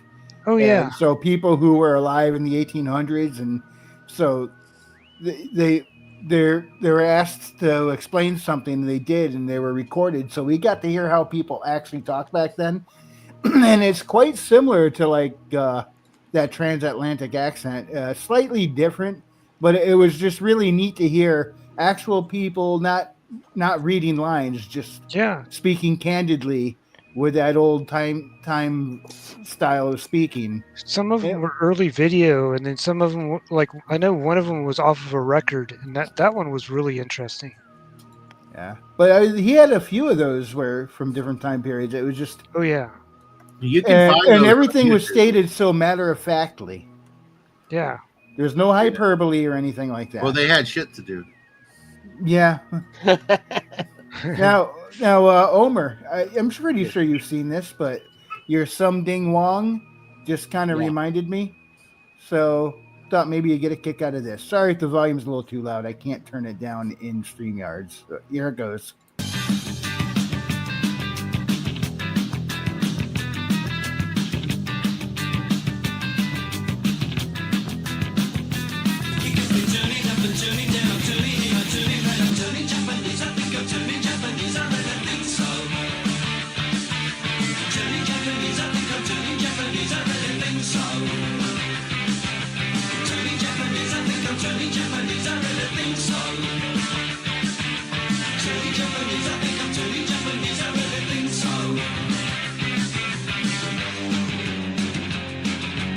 Assassin's Creed Shadows.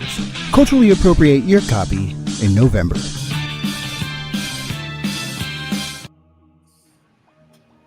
That's awesome. That's That so was good. made down the street from where I live, and I bow my hand in shame.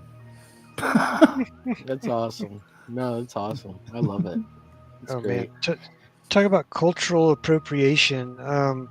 Minnesota has apparently had a number of different fraud cases, and in one case, during the fraud case, the guy is caught doing the exact same thing again in order to pay the fines and fees that he was ordered to pay before, and the court had told him to never do that again.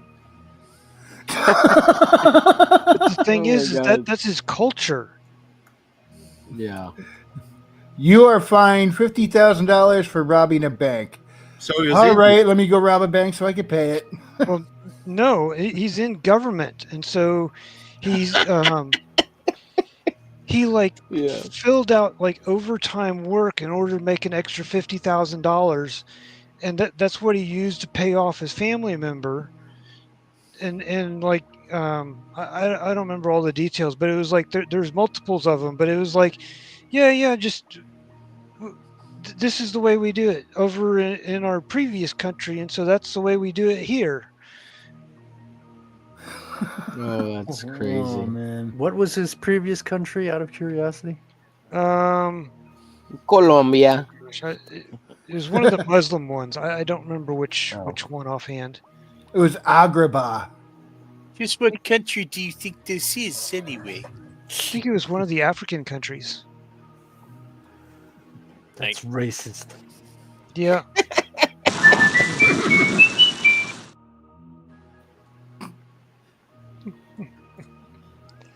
Relax, I'm a professional. Well, I stole one of your all's bits. I don't know if it's you, Wrangler, or if it was Fred, but I stole the bit of the Chinese food guy. Here's your order. That Oh, one. that Oh, guy. fat fuck. Yeah. Whose bit is I have no idea what you're talking about. Hello? You order Chinese food? Oh, we got our food here. It's cold outside. Oh, you fat fuck. You got egg roll. You got dumplings, spare ribs. You got everything. Everything. Yeah, that's it. It's so good. Now I want Chinese food. I had some yesterday. It was delicious. Yeah, we come on here, make some ethnic jokes, and all we end up doing is promoting more of their food. Yeah. It's the advertising of the future. How? Versus food commercials. We're onto something, boys. Yeah, I got a Panda Express right down up the road. Do you accept cash? That's the McDonald's of Chinese food.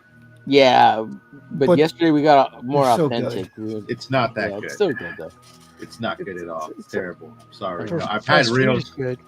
I've had better Chinese food just about everywhere else, and their proportions suck for a Chinese restaurant. Right? Yeah, I agree with that. Yeah, for what it costs, proportions.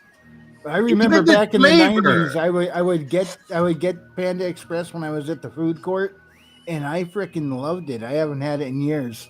So after eating I would say real, but after Better. eating at the Chinese restaurant down More the road authentic. there, where I get from that I've been going to for so long, I might have a different opinion if I tried it now.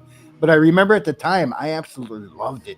It honestly tastes like not microwave, but like next to microwave food for Chinese. Yeah, now, yeah, Always. it's like frozen microwave.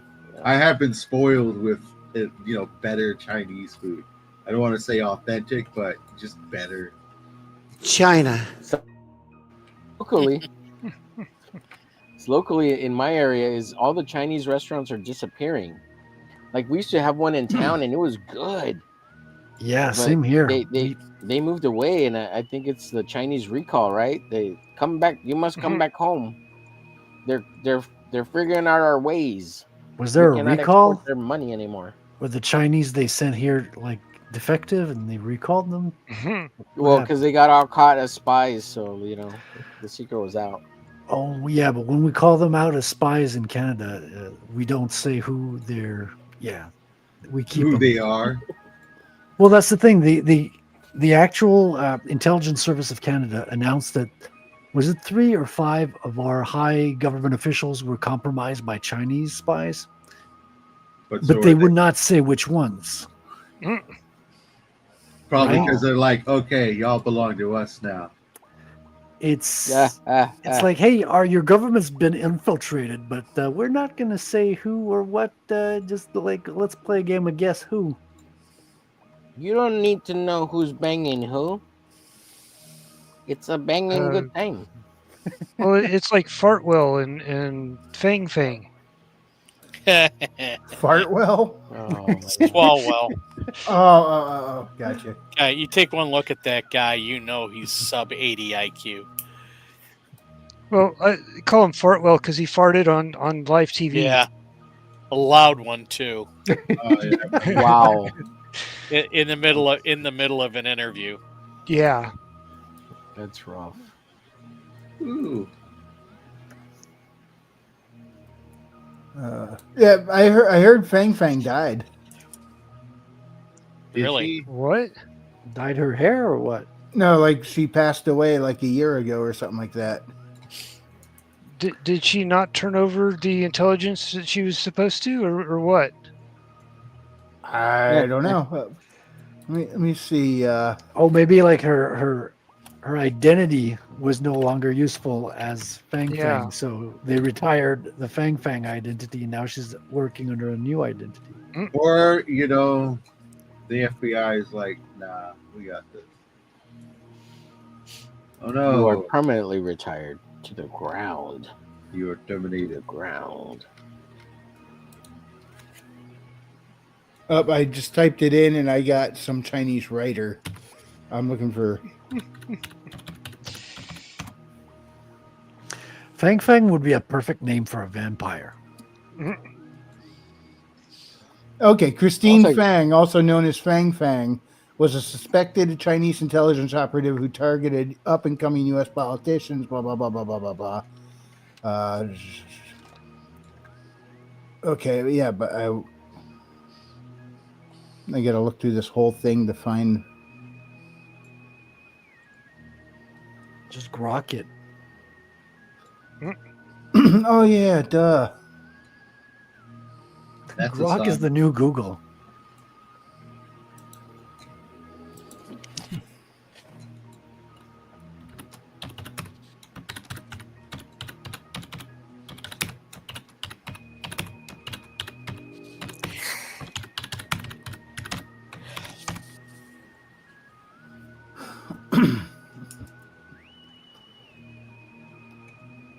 Oh, I was wrong. She did not pass away. She I has thought I heard risen. that she had. Maybe it's that Mandela effect thing. Now she's a vampire now. She had passed away. Now she's back. Wait, Fang's back somehow. Here we go. Rumors about her dying in a plane crash appear to stem from online misinformation or confusion with unrelated events. For instance, some social media posts from 24 and 25 falsely claim she perished in a 2022 crash, but these lack evidence and contradict confirmed details about her departure. Reliable sources, including investigative reports and congressional reviews, treat her as alive but out of reach for further questioning. Swalwell was briefed by the FBI in 2015, cut all ties with her immediately, and faced no charges of wrongdoing. A 2023 House Ethics Committee probe into the matter also cleared him of any violations. Oh no, I don't care about his violations. I just want to know if she died or not. Apparently not, Who are their which I would sources? call that a good thing. Who are their sources? Sources are Reddit and Wikipedia. I don't know. She's probably rotting in a hole somewhere in China, huh? Yeah. Wrangler reaches out to her on Twitter. So, I hear you're available. She's not my type. Actually, look. What does she even look like? She's got to Just call be you- kind of pretty. She's call yourself Chinese. They all look alike. She look like a man. Wait a minute, Senator Wrangler? You can call me Rang for short. Let's see. They don't call me Mr. Big Wig in it for nothing, little lady. She's a lot cuter than you would think that he would be able to get. Well, yeah, duh. Because Why does it look like she's trying not to fart in this picture? Whoops. She probably smelled a lot of farts Well, throughout the years. That was weird. Oh, there we go. Well, she's around politicians, so yeah. She's all right. She's mid. Yeah, she looks pretty mid. And I'm being kind of generous.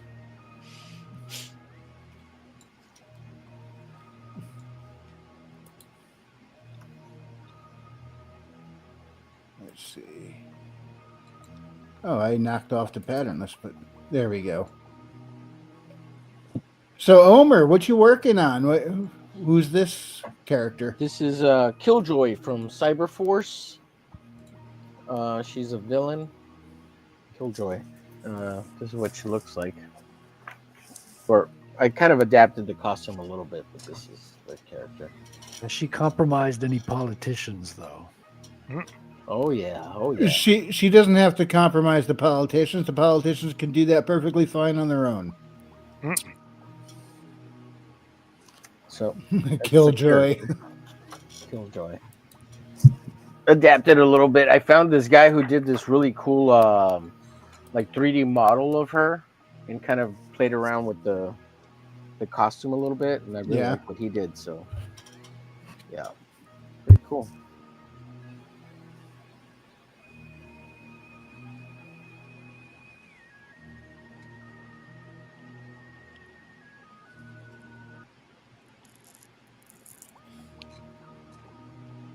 There, I muted myself again. Duh.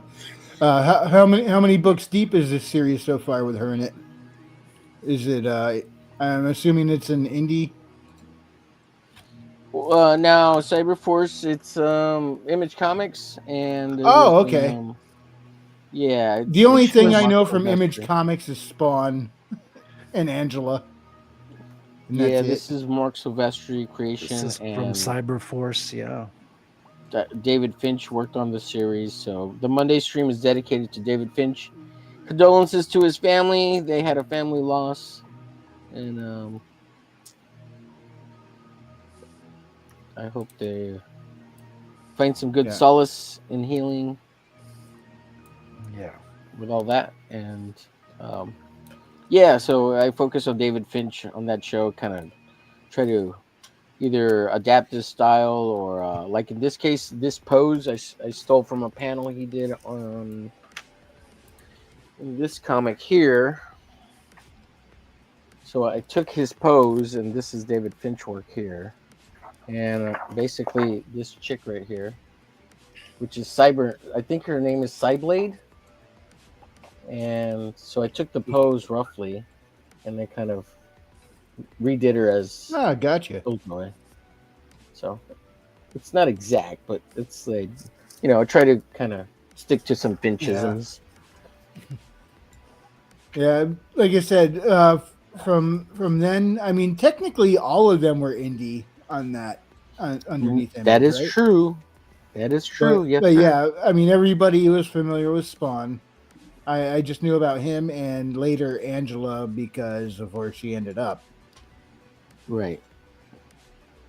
Which now she's Thor's sister. Yeah, to Marvel. Yeah. Dude, that lawsuit was crazy. Yeah, worth millions of dollars too.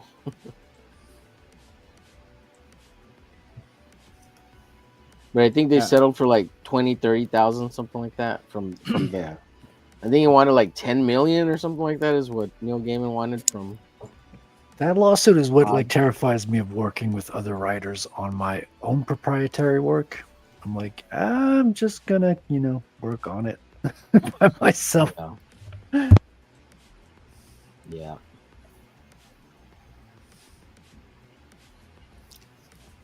Yeah, I'm kind of in that situation right now, Fred, with what we were talking about earlier, with that story. Oh yeah, that makes sense. Yeah, Wait back so in a I'm minute. kind of worried about that. That story, man. I hear you. Well, there's an artist friend who like did a little 10-page story thing, layouts, and I was gonna do it, but because of I'm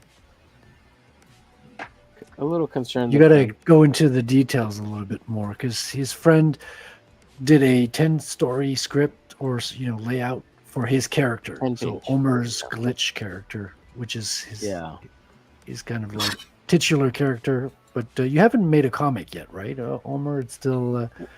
Well, I have an ash can. Okay, I made this ash can. That counts. 2009. So. Hey, but where does the term ash can? How did that come about? Dang it, we're in the middle of theory. In the 1940s and 50s, comic books publishers would make a cheap little ash can of 10 to 12 page comic books and include kind of like character turnarounds and descriptions, and they would submit it to the patent office, the copyright office, and then when they get them mailed back or whatever, they throw them in the ash can where you threw away your cigarette butts and then throw them away, and that's why they call them ash cans. I think that's where it originally comes from, the idea. But then Rob Liefeld brought the idea back in the late 80s, early 90s, because he started making the little ones. Because these are not full-size comic books; these are regular, like folded comic book pages, so you can see how much smaller They're making a comeback. Like people dig the format. I always thought it was like those. Like I remember, I used to get the Archie Digest off the rack in line at the grocery store. Those smaller books, but they were thicker. I thought that's what everyone was referring to when they said ash can, something that size. No, those are actually called digest. Yeah, they do look and feel like ash cans though. The Archie ones, they're kind of close though, aren't they? Like the size is they're pretty close, except they're as you say, thicker. Hey, speaking of getting pretty close, guess what's getting close to coming out? What? This.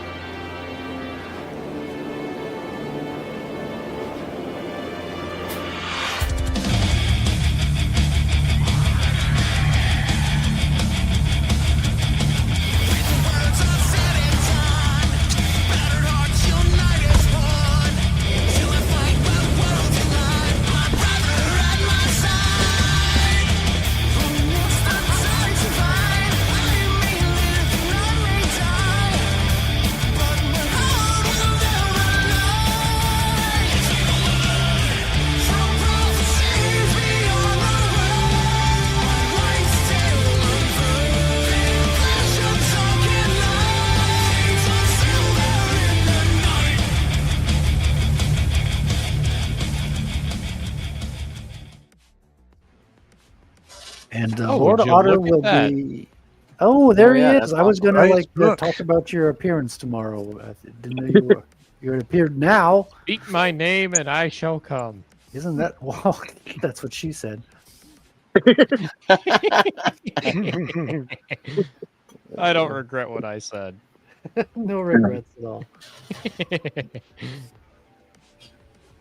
Nice. How you doing, Otter?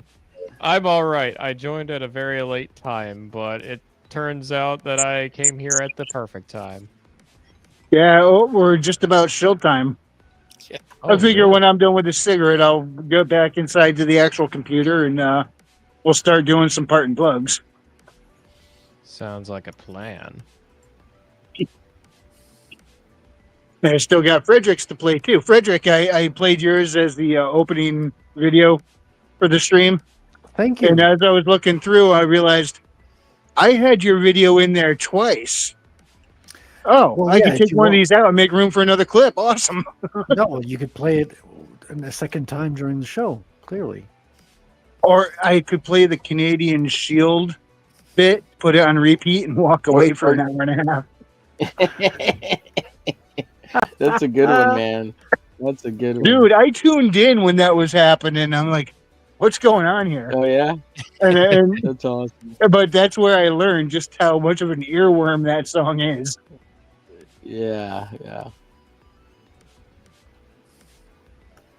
I need to send you a promo then. If that's the case, you got an extra spot for an Omer Glitch promo of some kind.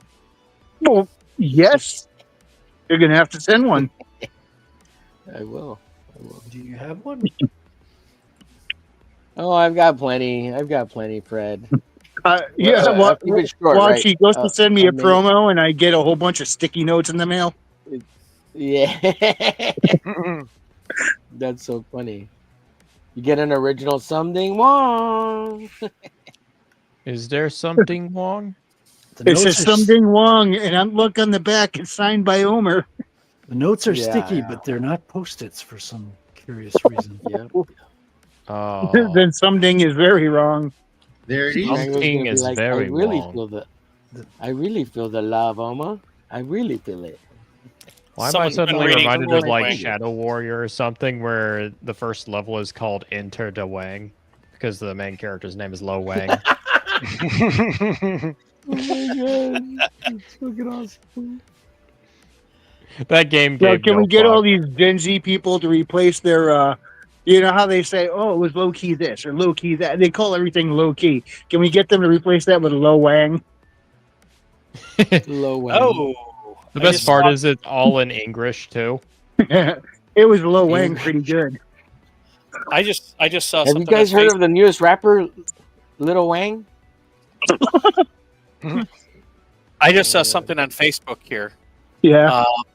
Classic animated series Thunder the Barbarian will return at Dynamite Entertainment with brand new stories. I don't Are know they how to just feel about continuing? that. Are they just continuing it or are they rebooting it? Either way, I'm nervous. I don't know. Looks like they're continuing it.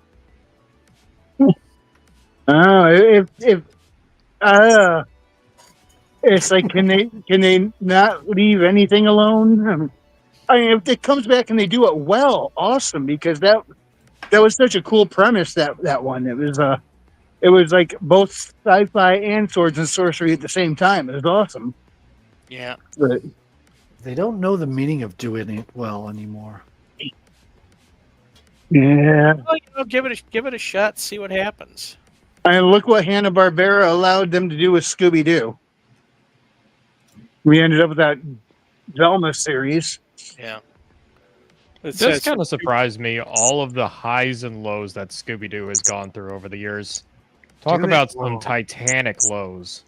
And most of it could be string-lined right up into a singular continuity, except Velma. Thankfully, Velma will not be shoehorned into that timeline. It's the alternate dimension. They've done that before. There was Shaggy with a green shirt and Shaggy with a red shirt. They met. Casey Kasem is standing beside himself. Okay, Gerber has brought in other notable comic book writers to write for the show, including Martin Pascoe, Roy Thomas, Jerry Conway. Jerry Conway, didn't he do a lot of the Punisher? Probably. I'm not. Yeah, but he's gone woke. He's gone woke. Oh no. He was anti-Punisher Skull police thing. Like, yeah, do change kind the of- skulls. You gotta kind of wonder how many of these guys give lip service to this crap. All of them. I With think the a fair pictures amount coming of them. I think a fair amount of them Really? are very, they're very flexible. They say whatever They're- current thing is to be left alone, you think? Pretty much. Or to get the job. Yeah, and keep getting paid. Yeah. So we'll see what happens. Give it a shot, see what happens, and if it's crap, well then.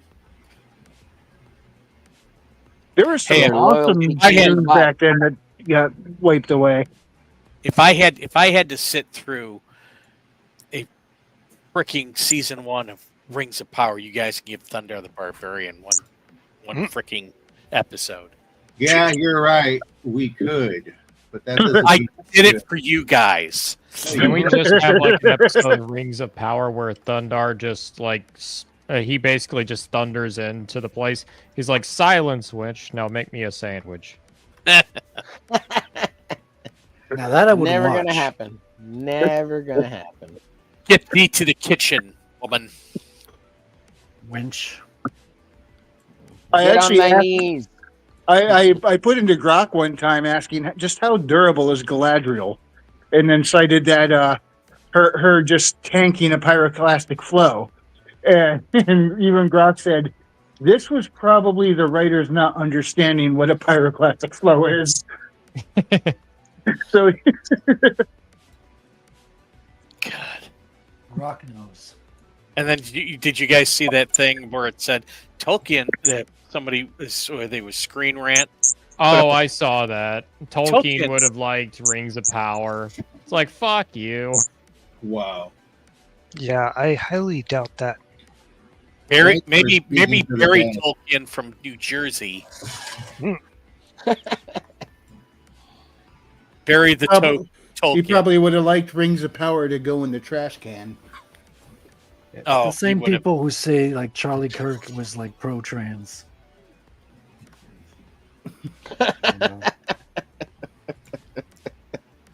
Basically, veto. Well, That was a anyway, good joke. it's about that wrap up time, and Omer, you've got the big window. So you want to start us off? Sure, you can find me, Omer Glitch, over at GarciaDesigns.com, and also new URL name, Killer Pencil Comics. It'll be up soon in the next day or two. I am redoing the website, but otherwise, at Omer Glitch on everything on the web, and you can find me also on Chatterbait.com under Hentai Honey Buns 2. But don't forget to give me your love lotion power punches and join the Discord, because you know you want to be part of the Glitch Army. Thank you, everyone. All right. And Oter. Well, if you want to check out what I have to offer, I have something very cool that's just on the cusp of release. Guys. It is none other than the Shadow of Twin Moons, the sequel to The Curse of the Star Raids, Part 2 in Steel and Stormbright. So, if you're looking for something that is a little more along the lines of Cloak and Dagger, a little more horror, maybe a little bit of H.P. Lovecraft mystery involved, I think this is right up your alley. It is good dark fantasy and sword and sorcery, and it is coming out on Halloween. Be on the lookout for it. Also, if you want to check out The Curse of the Star Raids, it's up on Amazon. I really recommend it. All right. Frederick. Buy his book. Booty. Buy my comic book. I'm going to steal your tagline now, Herman. Rattelcomic.com. You can find it on Fund My Comic, Geyser.fund. We sell in Bitcoin as well as dollars. And Bitcoin just hit an all-time high today again. Crazy week. Sweet. So it's a story of a superhero that kind of like saw the flaws in the banking system, and they kind of got in trouble for it. Was thrown in jail, but comes out very loaded in the Bitcoin and starts to DIY crime fighting by building his own quad board and crime fighting tools. And he runs into a little bit of trouble as he finds a young blonde psychic spy. Check it out on Fund My Comic and Geyser.com. I also have a YouTube channel and show called Proof of Comics on the channel by my name. And tomorrow we're gonna have a show that we're gonna cut a little short because Lord Otter is gonna be on the Iron Seas right after that tomorrow. Sweet. Wait, what? Who? Me? Nice. Oh. Yeah, the cat's out of the bag, Otter. You mean the water weasel is out of the bag? You thought you were gonna get away with it, but I would have gotten away with it too if it weren't for you meddling creators. And that mutt. And your damn Iron Age too. So check us out tomorrow night, and followed by the Iron Seas. You're gonna love it, clearly, because you got good taste. I can tell. And let me give your trailer one more play here before we move on. Much appreciated. Thank you all so much for coming on tonight. I really appreciate it. I especially appreciate Frederick Gumont. I'm just going to call him out tonight because, I don't know, I want to make everybody else jealous. And also, he's got a great name. Thanks for coming on, everybody. Frederick Guimont. Okay, that is actually a really cool scene. I really like that. That's cool. Damn. That looks really cool, Frederick. Frederick, what are you working on right now, man?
All right.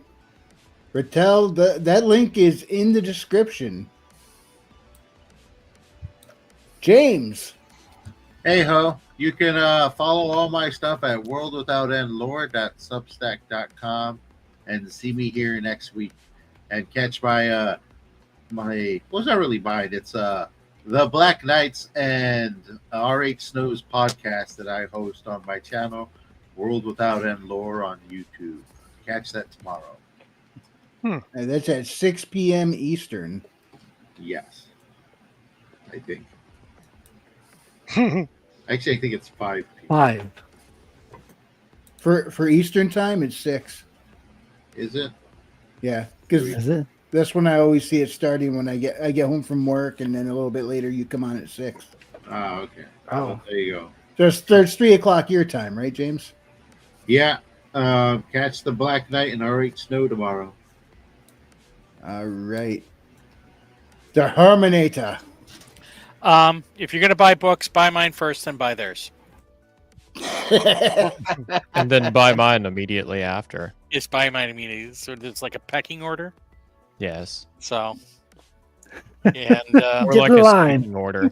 Also, check out my store on www.hphunterwriter.com, where you can buy all of my paperbacks that come signed with bookmarks, a pen, and some other stuff. And did I mention that they're signed? Oh, yeah, you can buy them in book bundles and save money. You got to start doing refrigerator magnets too. Yeah. Oh, that's good. All right, Raven. Yeah, if you've not read Record of the Paladins, check out BP McCoppin's books. I still need to check those out. I've heard good Where's things he? about them. I haven't seen hide nor hair of him recently. I don't know. Last I heard, he was having issues with one of the hurricanes in Florida, I think. That was last year, wasn't it? Yeah, that was a while ago. There's every year or two a pretty big hurricane comes through here. Yeah, but it's never a good thing to last hear of them during a hurricane. Yeah. Well, it was after that. Ought to run over to his house, knock on his door, and make sure he's okay. Okay. I am charging on all fours at full speed. All right. And you can check out my stuff on Amazon, Haley Star Bad Kitty and Bad Kitty Haley's World. They are magic-fueled sci-fi adventures, a little bit Goonies, a little bit fantasy, a whole lot of fun. So you can hang out with Haley, Elizabeth, and Sabrina, check out those books, and check out my Substack where there's a short story over there as well, set in the same universe. And Substack is under Frequency Studios, as well as all the social medias, the X, Truth, Blue Sky, and Minds. It's all under Frequency Studios. Really, the only one I ever look at is X, to be honest. I often forget to even check that. But so, I mean, the one you're going to find me most on would be there. But you can find me on all those others too, and make it look like those platforms are still somewhat relevant. I don't know. But anyway, that's going to be about it for us. Guys, thank you all for coming on. Everybody out there watching on YouTube land and Rumble land, thank you for joining us tonight. If you enjoyed this presentation, hit the like. And if you didn't, we appreciate you stopping by. We'll see you next time. And God bless.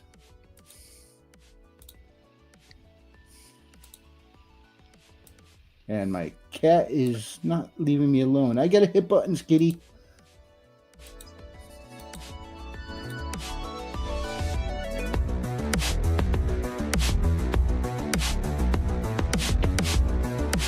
Stream extended due to cats. Yeah.